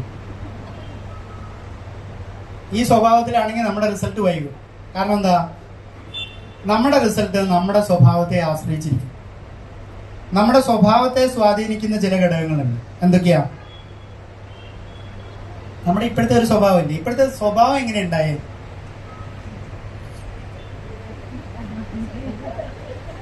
നിങ്ങളുടെ ഇപ്പോഴത്തെ സ്വഭാവം കഷ്ടപ്പെട്ട് ഉണ്ടാക്കിയതാ. ഇത് ചില്ലറയൊന്നല്ല. ഇത് ഇത്രയും കാലം കൊണ്ടൊക്കെ ഉണ്ടാക്കിയെടുത്തതിന് വേറെ ആരും അല്ല അതിന്റെ ഉത്തരവാദി, ഞാൻ തന്നെയാണ് എന്നല്ലേ പറയുന്നത്? നിങ്ങളുടെ സ്വഭാവമാണ് ഇന്ന് നിങ്ങളുടെ ഈ രീതിയിൽ തന്നെയാണ് നമ്മുടെ സ്വഭാവമെങ്കിൽ നമുക്കിപ്പോൾ കിട്ടിക്കൊണ്ടിരിക്കുന്ന റിസൾട്ടേ കിട്ടുള്ളൂ. ഞാൻ നേരത്തെ ചോദിച്ചു, നിങ്ങൾക്ക് മാറാൻ തയ്യാറാണോ? മാറ്റം നിങ്ങൾക്ക് ആവശ്യമുണ്ടോ? എങ്കിൽ എന്ത് ചെയ്യണം? എന്ത് ചെയ്യണം? If you want to change, first you change എന്ന് പറഞ്ഞത് അല്ലേ? മാറ്റം നമുക്ക് ആവശ്യമുണ്ടെങ്കിൽ ആരാദ്യം മാറണം? നമ്മൾ മാറണം. നമുക്ക് ഇപ്പൊ കിട്ടുന്ന റിസൾട്ടിൽ നമ്മൾ സംതൃപ്തരല്ലെങ്കിൽ നമ്മൾ എന്ത് ചെയ്യണം എന്നാ പറഞ്ഞേ? നമ്മുടെ ഇപ്പോഴത്തെ മനോഭാവം മാറ്റണം. മനോഭാവം മാറ്റാൻ നിങ്ങൾ റെഡിയാണോ? റെഡി ആയിട്ടുള്ള ആളുകളൊന്നും കൈവക്കാവോ? മനോഭാവം മാറ്റാൻ റെഡിയല്ലാത്ത ആളുകൾ റെഡിയല്ലേ? റെഡിയാണോ? റെഡി ആയില്ലെങ്കിൽ ആവണം. ചിലപ്പോൾ ആലോചിക്കാത്തോണ്ടായിരിക്കും. കുറച്ച് കഴിയുമ്പോൾ ആലോചിക്കുമ്പോൾ നമുക്ക് തോന്നുന്നു മാറ്റിയാൽ നന്നായിരുന്നു. അപ്പോൾ അന്നേരം കൈവയ്ക്കാലും മതി. എന്താണെങ്കിലും എന്ത് വേണം? If you want to change, first you change. If you are not satisfied with your result, change your attitude. കാരണം ഞാനൊരു കാര്യം കൂടി പറയാം. നമ്മുടെ സ്വഭാവം നമ്മൾ കഷ്ടപ്പെട്ടുണ്ടാക്കിയതാണ്, ആണോ? അതിൽ നിന്നൊന്ന് കുറച്ചൊന്ന് മാറണമെങ്കിൽ നല്ല കഷ്ടപ്പാടുണ്ട്. കാരണം നമ്മുടെ സ്വഭാവത്തിന് ഓരോ എക്സ്പീരിയൻസ് പറയില്ലേ? 35 വർഷത്തെ എക്സ്പീരിയൻസ് ഉണ്ട് നമ്മുടെ സ്വഭാവത്തിന്, അല്ലെങ്കിൽ 55 വർഷത്തെ എക്സ്പീരിയൻസ് ഉണ്ട് നമ്മുടെ സ്വഭാവത്തിന്. ഇങ്ങനെയൊക്കെയല്ലേ പറയാ? ആണോ? നമ്മൾ ആരൊക്കെ മസിലും പിടിച്ചിരിക്കുക? ആണ്. അവിടെ പറയുന്നുണ്ട്, ഞാൻ കേൾക്കാത്തതാണ്. വേണ്ട, നിങ്ങൾ പറയുന്നത് ഞാൻ കേൾക്കുന്നുണ്ട്. ഓക്കെ. അപ്പോ നമ്മുടെ സ്വഭാവത്തിന്റെ പ്രായം എന്ന് പറയുന്നത് നമ്മുടെ പ്രായമാണ് അല്ലേ? അത് നമ്മൾ കഷ്ടപ്പെട്ടുണ്ടാക്കിയത്. എങ്ങനെ? ചെറുപ്പം തൊട്ട് നമ്മൾ കഷ്ടപ്പെട്ടുണ്ടാക്കിയതാണ്. ഇപ്പൊ ഇവിടെ സിഗരറ്റ് വലിക്കുന്ന ആരൊക്കെയുണ്ട്? ഇവിടെ കൈ പൊക്കിയാലും പോലീസ് പിടിക്കില്ല. ഒരു നല്ല കാര്യം പറയാനാണ്. സിഗരറ്റ് വലിക്കുന്നവരുടെ ഒരു നല്ല കാര്യം പറയാനാണ്. ജീവിതത്തിൽ ആദ്യമായിട്ടായിരിക്കും അങ്ങനെ ആരെങ്കിലും ചോദിക്കുന്നത്. സിഗരറ്റ് വലിക്കുന്ന ആരൊക്കെയുണ്ട് അല്ലേ? പിന്നെ അത് ഇവിടെ പറഞ്ഞിട്ട് വേണം. ഞാനല്ലാതെ എത്രയും കാലം കൊണ്ടുപോകുന്നതെന്ന്. ഇനി ഇവിടെ പറഞ്ഞിട്ട് മുന്നിരിക്കുന്ന ആരെങ്കിലും കണ്ടാൽ അതും പ്രശ്നമാവും. അയാള് വേറെ ആരെങ്കിലും പറഞ്ഞാൽ അതും പ്രശ്നമാവും എന്നുള്ളത് കൊണ്ട് പറയാത്തായിരിക്കും. നമ്മളെ പോസിറ്റീവായിട്ട് സ്വാധീനിക്കുന്നത് പോലെ ഏറ്റവും കൂടുതൽ നമ്മുടെ ആളുകളെ സ്വാധീനിക്കുന്ന ഒരു വശം, നമ്മുടെ സ്വഭാവത്തെ സ്വാധീനിക്കുന്ന ഒരു വശം നെഗറ്റീവായിട്ടുള്ള ഒരു ഉദാഹരണം പറയാനാണ്. ഇപ്പൊ സിഗരറ്റ് വലിക്കുന്ന ശീലം ഇപ്പൊ ഒരു കുട്ടി കാണുന്നു, എന്നിരിക്കട്ടെ. ഒരു കുട്ടി ഒരാൾ സിഗരറ്റ് വലിക്കുന്ന കാണുന്നു. ആ കുട്ടി കാണുന്നത് ആ കുട്ടിയുടെ അമ്മാവൻ ഒരു പവർഫുൾ ആളാണ്, ഒരു വാല്യൂ മറ്റാളുകളൊക്കെ ബഹുമാനിക്കുന്ന, സ്നേഹിക്കുന്ന, ആദരിക്കുന്ന ഒരാളാണ്. അമ്മാവൻ ഭയങ്കര പവർഫുൾ ആയിട്ട് വന്നിട്ട് സിഗരറ്റ് വലിക്കും. ഈ കുട്ടി കാണുക. അപ്പൊ ഈ കുട്ടിയുടെ മനസ്സിലൊരു ചിന്ത വരും, ഇതെന്തായിരിക്കും ഇതിൻ്റെ അകത്ത് ഇത്ര വലിയ സംഭവം, ഭയങ്കര പുക വലിക്കുന്നു, ഇതെന്തോ ഒരു സംഭവമാണ്. അമ്മാവൻ വളരെ അഭിമാനത്തോടു കൂടി ചെയ്യുന്ന ഒരു പ്രവൃത്തിയാണ് സിഗരറ്റ് വലിക്കുക എന്നുള്ള. അതിനൊരു സ്റ്റൈലുണ്ട്. അപ്പൊ കുട്ടിയുടെ മനസ്സിലൊരു തോന്നൽ വന്നു, ഇതെന്തായിരിക്കും ഇതിന്റെ രഹസ്യം. അപ്പൊ കുട്ടിയുടെ മനസ്സിൽ നിരന്തരമായിട്ട് കുട്ടിയുടെ മനസ്സിലൊരു ആഗ്രഹം വരികയാണ്, ഇതെന്താണെന്നുള്ളതൊന്ന് ടെസ്റ്റ് ചെയ്യണം. അങ്ങനെയുള്ള പല കുട്ടികളും ഇവിടെ വലുതായിട്ടിരിക്കുന്നുണ്ട് അല്ലേ? അങ്ങനെയുള്ള പല കുട്ടികളും ഇവിടെ വലുതായിട്ട് ഇരിക്കുന്നുണ്ട്. ഇപ്പൊ ഒരു പ്രായമൊക്കെ ആയെങ്കിലും അവരുടെ ഒരു തുടക്കഘട്ടത്തിൽ ഇതൊക്കെ ചെയ്ത് നോക്കിയിട്ടുണ്ട്. അപ്പൊ ഈ അമ്മാവനെ കണ്ടു, അമ്മാവൻ സിഗരറ്റ് വലിക്കുന്ന കണ്ടപ്പോ കുട്ടിക്ക് ആഗ്രഹം തോന്നി, ഇതെന്താണെന്ന് നോക്കണം. അങ്ങനെ അമ്മാവന്റെ സിഗരറ്റിന്റെ പാക്കറ്റിൽ നിന്ന് അല്ലെങ്കിൽ ബീഡിയുടെ പാക്കറ്റിൽ നിന്ന്, പണ്ടുണ്ടായ സംഭവമാണ്, ഇപ്പൊ ബീഡി ഉണ്ടോന്ന് എനിക്കറിയില്ല. അപ്പോ അതിൽ ഒരെണ്ണം മോഷണം പോയി. അതാരും കാണാത്ത ഒരു സ്ഥലത്ത് നിന്ന് ഈ കുട്ടി ഇത് വലിച്ചു. വലിച്ചപ്പോ കിട്ടിയ ആ കുട്ടിക്ക് തോന്നിയത്, കുട്ടി ദീർഘനാളായിട്ട് ആഗ്രഹിച്ച ഒരു കാര്യം പ്രവൃത്തിയിൽ കൊണ്ടുവന്നു. എങ്ങനെ? കുട്ടി നിരന്തരമായിട്ട് ആഗ്രഹിച്ചതിന്റെ ശേഷം അത് എങ്ങനെ വലിക്കുമെന്നുള്ളത് നിരന്തരമായി ചിന്തിച്ചതിന്റെ ശേഷം അതിന്റെ പ്രവൃത്തി നടന്നു. 3 ഘട്ടം കഴിഞ്ഞു. എന്തൊക്കെ? ആഗ്രഹിച്ചു, അതിനെക്കുറിച്ച് ചിന്തിച്ചു, അത് പ്രവർത്തിച്ചത് ആരും കാണാതെയാണ് ആദ്യം വലിച്ചത്. അത് ആരൊക്കെയോ കണ്ടപ്പോ അവരെയും കൂട്ടി വലിക്കാൻ തീരുമാനിച്ചു. കാരണം ചില കള്ളത്തരങ്ങൾ കാണിച്ചാൽ അങ്ങനെയാണല്ലോ. കള്ളത്തരങ്ങൾ അതിന് കൂട്ടത്തിൽ ഒരാളും കൂടെ സപ്പോർട്ടിനുണ്ടെങ്കിൽ അതിലൂടെ നടത്താൻ തീരുമാനിച്ചു. അങ്ങനെ അവരെയും കൂട്ടി അതിൻ്റെ അകത്ത് പങ്കാളിയാക്കി വലിച്ചു. ഇത് മറ്റാളുകൾ കണ്ടപ്പോ അത് ആളുടെ ശീലമായി മാറി. എന്ത് ശീലം? പുക വലിക്കുന്ന ശീലമായി മാറി. അല്ലെങ്കിൽ ആരും കാണാതെ വലിക്കുന്നത് ശീലമാണെങ്കിൽ ആ ശീലം മറ്റാളുകൾ കണ്ടപ്പോൾ അതെല്ലാവരും കാണിച്ചുള്ള ശീലമായിട്ട് മാറി. ഈ ശീലമാണ് പിന്നീട് അയാൾ പുക വലിക്കുന്ന സ്വഭാവമായിട്ട് രൂപാന്തരപ്പെട്ടത്. അപ്പൊ ഒരാളുടെ സ്വഭാവം രൂപപ്പെട്ടു വന്ന ഘട്ടങ്ങൾ ഏതൊക്കെയാ? അദ്ദേഹം നിരന്തരമായിട്ട് ആഗ്രഹിച്ചു, നിരന്തരമായിട്ട് അതിനെക്കുറിച്ച് ചിന്തിച്ചതിന് ശേഷം അത് പ്രവർത്തിച്ചപ്പോൾ അത് ശീലമായി മാറി, ശീലം സ്വഭാവമായിട്ട് മാറി. ഇങ്ങനെയുള്ള സ്വഭാവം മാറ്റിയെടുക്കാൻ പ്രയാസമാണ്. നിങ്ങൾ ചില ആളുകളെ, ചില സ്വഭാവമുള്ള ആളുകളെ ചില സ്ഥലത്തൊക്കെ കൊണ്ടുപോയിട്ടാക്കും അല്ലേ, സ്വഭാവം മാറാൻ വേണ്ടി. തിരിച്ചു വരുമ്പോൾ വീണ്ടും പഴയ പോലെ തന്നെ ഉണ്ടാവും. എന്തുകൊണ്ടാണ് മാറാത്ത? നിങ്ങളുടെ തീരുമാനമായിരുന്നു അയാളുടെ സ്വഭാവം മാറ്റുക എന്നുള്ളത്, മറിച്ച് അയാളുടെ തീരുമാനമല്ല. അയാളും തീരുമാനമെടുക്കുകയാണെങ്കിൽ എങ്ങനെ തീരുമാനമെടുക്കണം? അയാളും തീരുമാനമെടുക്കണമെങ്കിൽ അയാൾക്ക് ആദ്യം ആഗ്രഹം വേണം. എന്ത്? ഇതിൽ നിന്ന് എനിക്ക് മാറണം എന്നുള്ള നിരന്തരമായ അദ്ദേഹത്തിന്റെ ആഗ്രഹം, അതിനുവേണ്ടി എന്ത് ചെയ്യണം എന്നുള്ള ചിന്തയിലൂടെ പോകും. നിരന്തരമായിട്ടുള്ള അയാളുടെ ചിന്ത എന്ത് ചിന്തയാണ്? ഇതെനിക്ക് പറ്റില്ല, ഇതെനിക്ക് മാറണം, ഇതുകൊണ്ട് എനിക്ക് ബുദ്ധിമുട്ടുണ്ട്, ഇതുകൊണ്ട് എനിക്ക് പ്രയാസമുണ്ട്, ദോഷമുണ്ട് എന്നുള്ള നിരന്തരമായിട്ടുള്ള അദ്ദേഹത്തിന്റെ ചിന്തയിലൂടെയാണ് എന്ത് ചെയ്യാൻ പറ്റുള്ളൂ? അത് പ്രവർത്തിക്കാൻ പറ്റുള്ളൂ. ചില ആളുകൾ പാക്കറ്റോടുകൂടി വാങ്ങി പോക്കറ്റിലുള്ള ഇട്ടുകൊണ്ട് നടന്ന ആളുകൾ പിന്നീട് പ്രവർത്തിക്കണം. എങ്ങനെ? പാക്കറ്റിന് ഞാൻ വാങ്ങില്ല, എന്തേ വാങ്ങുള്ളൂ? വലിക്കണമെന്ന് തോന്നുമ്പോൾ ഒരു സിംഗിൾ പോയി വാങ്ങും. അങ്ങനെ പോയി വാങ്ങുമ്പോഴോ, ഇതൊക്കെ കേൾക്കുമ്പോൾ നിങ്ങൾക്ക് തോന്നും ഞാൻ സിഗരറ്റ് വലിക്കുന്ന ആളാണോ, മാറിയതാണോ എന്നൊക്കെ തോന്നും. പക്ഷെ ഞാൻ കണ്ടിട്ടുള്ളതും അനുഭവിച്ച എൻ്റെ സുഹൃത്തുക്കളിലൂടെ അനുഭവിച്ചതുമായിട്ടുള്ള കാര്യം, അങ്ങനെ മാറ്റിയിട്ടുള്ള കാര്യം. അപ്പം അതുകൊണ്ട് അങ്ങനെ നിരന്തരമായിട്ട് നമ്മൾ എന്ത് ചെയ്യുക? പ്രവർത്തിക്കണം. എങ്ങനെ? പാക്കറ്റ് വാങ്ങുന്നിടത്ത് ആവശ്യമുള്ളപ്പോൾ ഒരെണ്ണേ വാങ്ങും. ചില സ്ഥലത്ത് നിന്ന് ഇയാൾക്ക് വലിക്കണമെന്നുള്ള ടെൻഡൻസി വരുമ്പോൾ, ഇതിൻ്റെ ഒരു പ്രത്യേകത എന്ന് വെച്ചാൽ അതിൻ്റെ ഒരു മാനസികാവസ്ഥയിലേക്ക് മാറും. ആ ബോഡി ആ ടെൻഡൻസി കാണിക്കും, അപ്പോഴാണിത് വലിക്കുക. അപ്പം അങ്ങനെ വന്ന് വലിക്കാൻ നോക്കുമ്പോൾ അവിടെ എവിടെയും വാങ്ങാൻ കിട്ടില്ല.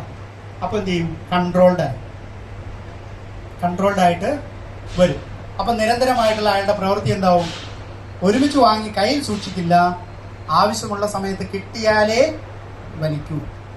അങ്ങനെയുള്ള ഒരു പ്രവൃത്തിയിലൂടെ അദ്ദേഹത്തിന്റെ ശീലമായി അത് മാറും. ആ ശീലം പുകവലി ഉപേക്ഷിച്ചപ്പോൾ അല്ലെങ്കിൽ പുകവലിക്കുന്നില്ല എന്നുള്ള സ്വഭാവമായിട്ടും അത് മാറും. അപ്പൊ ഇങ്ങനെ രൂപാന്തരപ്പെടുത്തിയാണ് ഒരു കാര്യം തീരുമാനമെടുത്ത് നടപ്പാക്കിയതും മാറ്റുന്നതുമെങ്കിൽ ഇവിടെ നിങ്ങളുടെ സ്വഭാവം മാറ്റണമെങ്കിൽ എന്തേ പറ്റൂ? സ്വഭാവം മാറ്റണമെങ്കിൽ എന്തേ പറ്റൂ? ഈ പ്രക്രിയ നടക്കണം. നിങ്ങൾക്ക് ആഗ്രഹമുണ്ടോ മാറണമെന്ന്? ആ മാറണമെന്നുള്ള ആഗ്രഹത്തിന് ഒരു ദൃഢനിശ്ചയം ഉണ്ടാവണം. മാറണം എന്നുള്ള ദൃഢനിശ്ചയം ഉണ്ടാവണം.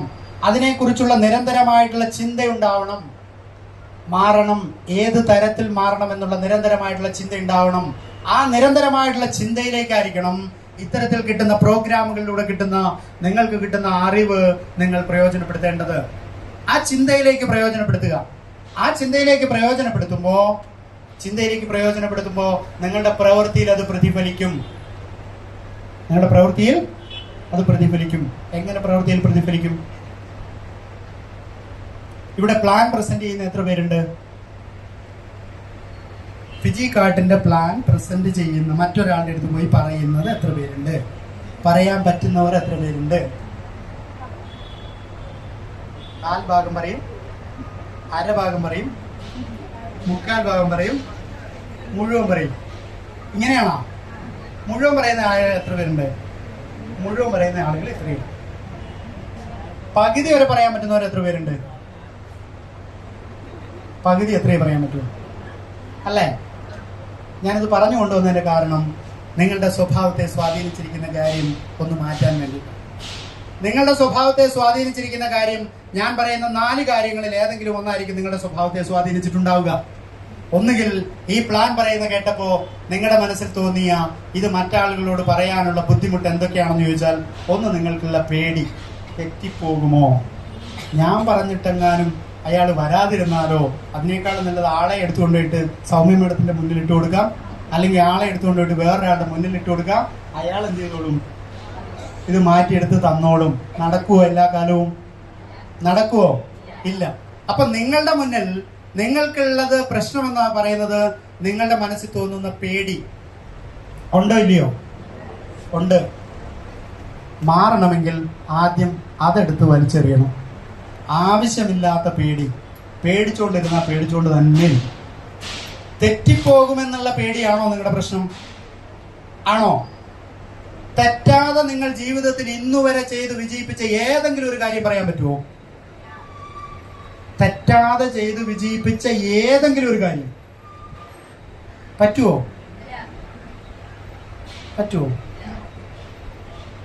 ആദ്യം വെച്ച സാമ്പാറില്ലേ, അതെങ്ങനെ ഉണ്ടായിരുന്നു? ഫസ്റ്റ് വെച്ച സാമ്പാർ. അപ്പൊ അത് അങ്ങനെ ആവുമെന്ന് വിചാരിച്ചിരുന്ന സാമ്പാർ ഇപ്പോഴും വെക്കാൻ പറ്റുമായിരുന്നോ? പറ്റുമായിരുന്നോ? പറ്റില്ല. തെറ്റുമെന്നുള്ള ഭയം കൊണ്ട് നിങ്ങൾ എന്തെങ്കിലുമൊക്കെ ചെയ്യാതിരുന്നിട്ടുണ്ടെങ്കിൽ ജീവിതത്തിൽ നിങ്ങൾ ചെയ്തിട്ടുണ്ടാകും. എന്ത് പ്രവൃത്തി നിങ്ങൾ ചെയ്യുന്നുണ്ടോ, ഏത് മേഖലയിൽ നിങ്ങൾ പണിയെടുക്കുന്നുണ്ടോ, ഏത് പ്രൊഫഷനിലൂടെ നിങ്ങൾ കടന്നു വന്നിട്ടുണ്ടോ, അവിടെയെല്ലാം ആദ്യ ദിവസങ്ങളിൽ ചെയ്തത്, ആദ്യ മാസം ചെയ്ത പ്രവൃത്തി നിങ്ങൾ നോക്കിയിട്ടുണ്ടെങ്കിൽ നിങ്ങളുടെ അടുത്ത് നിങ്ങൾ ആലോചിക്കുമ്പോൾ തന്നെ നിങ്ങൾക്ക് തന്നെ ഒരു പ്രശ്നം തോന്നും. അയ്യോ, ഞാനാണോ ഇതൊക്കെ ചെയ്തിരുന്നത്? ആണോ അല്ലയോ? തോന്നില്ലേ? അപ്പോ ആദ്യം മാറ്റേണ്ടത് ചെയ്താൽ തെറ്റിപ്പോകുമോ എന്നുള്ള പേടി ആദ്യം എടുത്ത് വലിച്ചെറിയണം. ഈ ലോകത്ത് ഏത് വ്യക്തി സക്സസ് ആയിട്ടുണ്ടോ അയാൾ ആദ്യം ആ പ്രവൃത്തി ചെയ്തത് മിസ്റ്റേക്കിലൂടെ തന്നെയാണ്. മിസ്റ്റേക്സ് എന്ന് പറയുന്നത് ഒരിക്കലും ചെയ്യാതിരിക്കാനുള്ളതല്ല, തിരുത്താനുള്ളതാണ്. മിസ്റ്റേക്സ് എന്ന് പറയുന്നത് ഒരിക്കലും ചെയ്യാതിരിക്കാനുള്ളതല്ല, തിരുത്താനുള്ളതാണ്. തിരുത്തണമെങ്കിൽ എന്ത് ചെയ്താലേ പറ്റൂ? അത് ചെയ്താലേ പറ്റൂ. ചെയ്താലല്ലേ തിരുത്താൻ പറ്റൂ. ചെയ്തില്ലെങ്കിൽ തിരുത്താൻ പറ്റുമോ? പറ്റില്ല. അപ്പോ ആദ്യം എടുത്ത് കളയേണ്ട പേടി എടുത്ത് കളയണം. രണ്ടാമത്തേത് മടി. ഞാൻ അല്ലേ, മടിച്ചാൽ ഒന്നും ചെയ്യാൻ പറ്റില്ല. രണ്ടാമത്തേത് മടി. മൂന്നാമത്തേത് അപകർഷതാബോധം. അപകർഷതാബോധം ഉണ്ടോ? ഉണ്ട്. പറ്റില്ല. റിസൾട്ട് വേണോ? മാറ്റം വേണോ? ടീം വേണോ? ക്യാഷ് വേണോ? വരുമാനം വേണോ?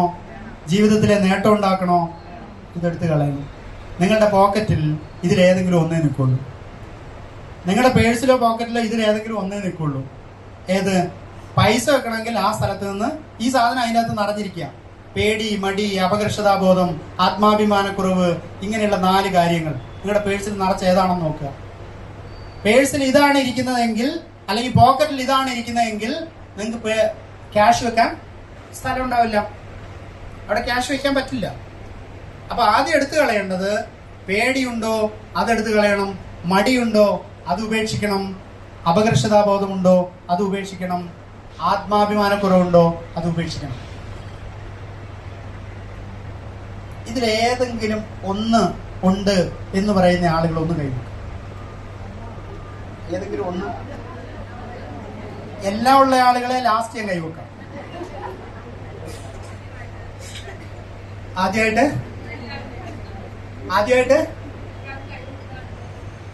ആദ്യമായിട്ടാണ് എല്ലാരും കൈവെക്കുന്നതെന്നാ? ആ, ഇത് 4 ആൾക്കാരൊന്ന് കൈവെക്കി. ഇത് കൂടുതലുള്ളത് കൊണ്ടാണ് എഴുതിക്കുന്നത്.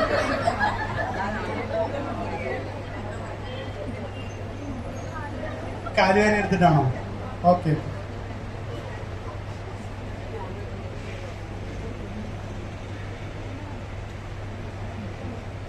ഇരിക്കാൻ ബുദ്ധിമുട്ടുന്ന സൈഡിലേക്ക്. അപ്പോ ഈ 4 കാര്യങ്ങളിൽ ഏതെങ്കിലും ഒന്നുണ്ടെങ്കിൽ നിങ്ങളുടെ വളർച്ചയെ അത് തടയും.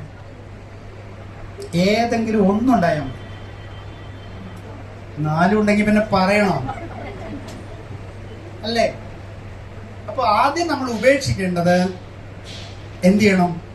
ഇതിനെ ഉപേക്ഷിക്കണം. ഇത് നമ്മുടെ സ്വഭാവത്തിന്റെ ഭാഗമാണ്. സ്വഭാവം നമ്മൾ ഉണ്ടാക്കിയെടുത്തത് കഷ്ടപ്പെട്ടാണ്. എങ്ങനെ? ആഗ്രഹിച്ച്, ചിന്തിച്ച്, പ്രവർത്തിച്ച്, ശീലമാക്കി, സ്വഭാവമാക്കി രൂപാന്തരപ്പെടുത്തിക്കൊണ്ടതാണ്. ആ സ്വഭാവത്തിന്റെ ഭാഗമാണ് പേടി, മടി, അപകർഷതാബോധം, ആത്മാഭിമാനക്കുറവെങ്കിൽ ഇത് ഉപേക്ഷിച്ചാൽ മിസ്റ്റേക്ക് ചെയ്തുകൊണ്ടേ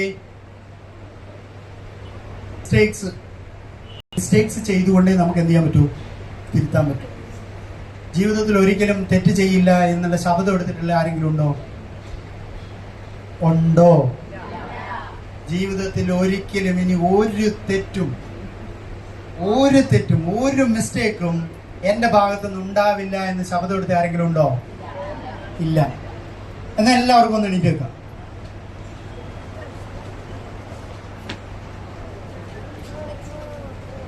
ഒരുപാട് ആളുകൾക്ക് ഒരുപാട് ബുദ്ധിമുട്ടുകളുണ്ട്. അതുകൊണ്ടാണ് ഞാൻ ആദ്യം വന്നപ്പോ ചോദിച്ചേ, ആദ്യമായിട്ടൊരു ട്രെയിനിങ് സെഷനിലൊക്കെ ഇരിക്കുകയൊക്കെ ചെയ്യുന്ന ആളുകൾ എത്ര പേരാണ് എന്ന് ചോദിച്ചോക്കെ. അതുകൊണ്ടാണ്.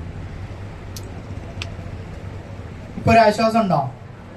ഇപ്പൊ കയ്യിലുള്ള ബുക്ക് ഒന്ന് സീറ്റിൽ വെച്ചിട്ട് ഒന്ന് ശ്വാസമൊക്കെ ഒന്ന് ഉള്ളിലേക്ക് ഒന്ന് എടുത്തേക്ക്.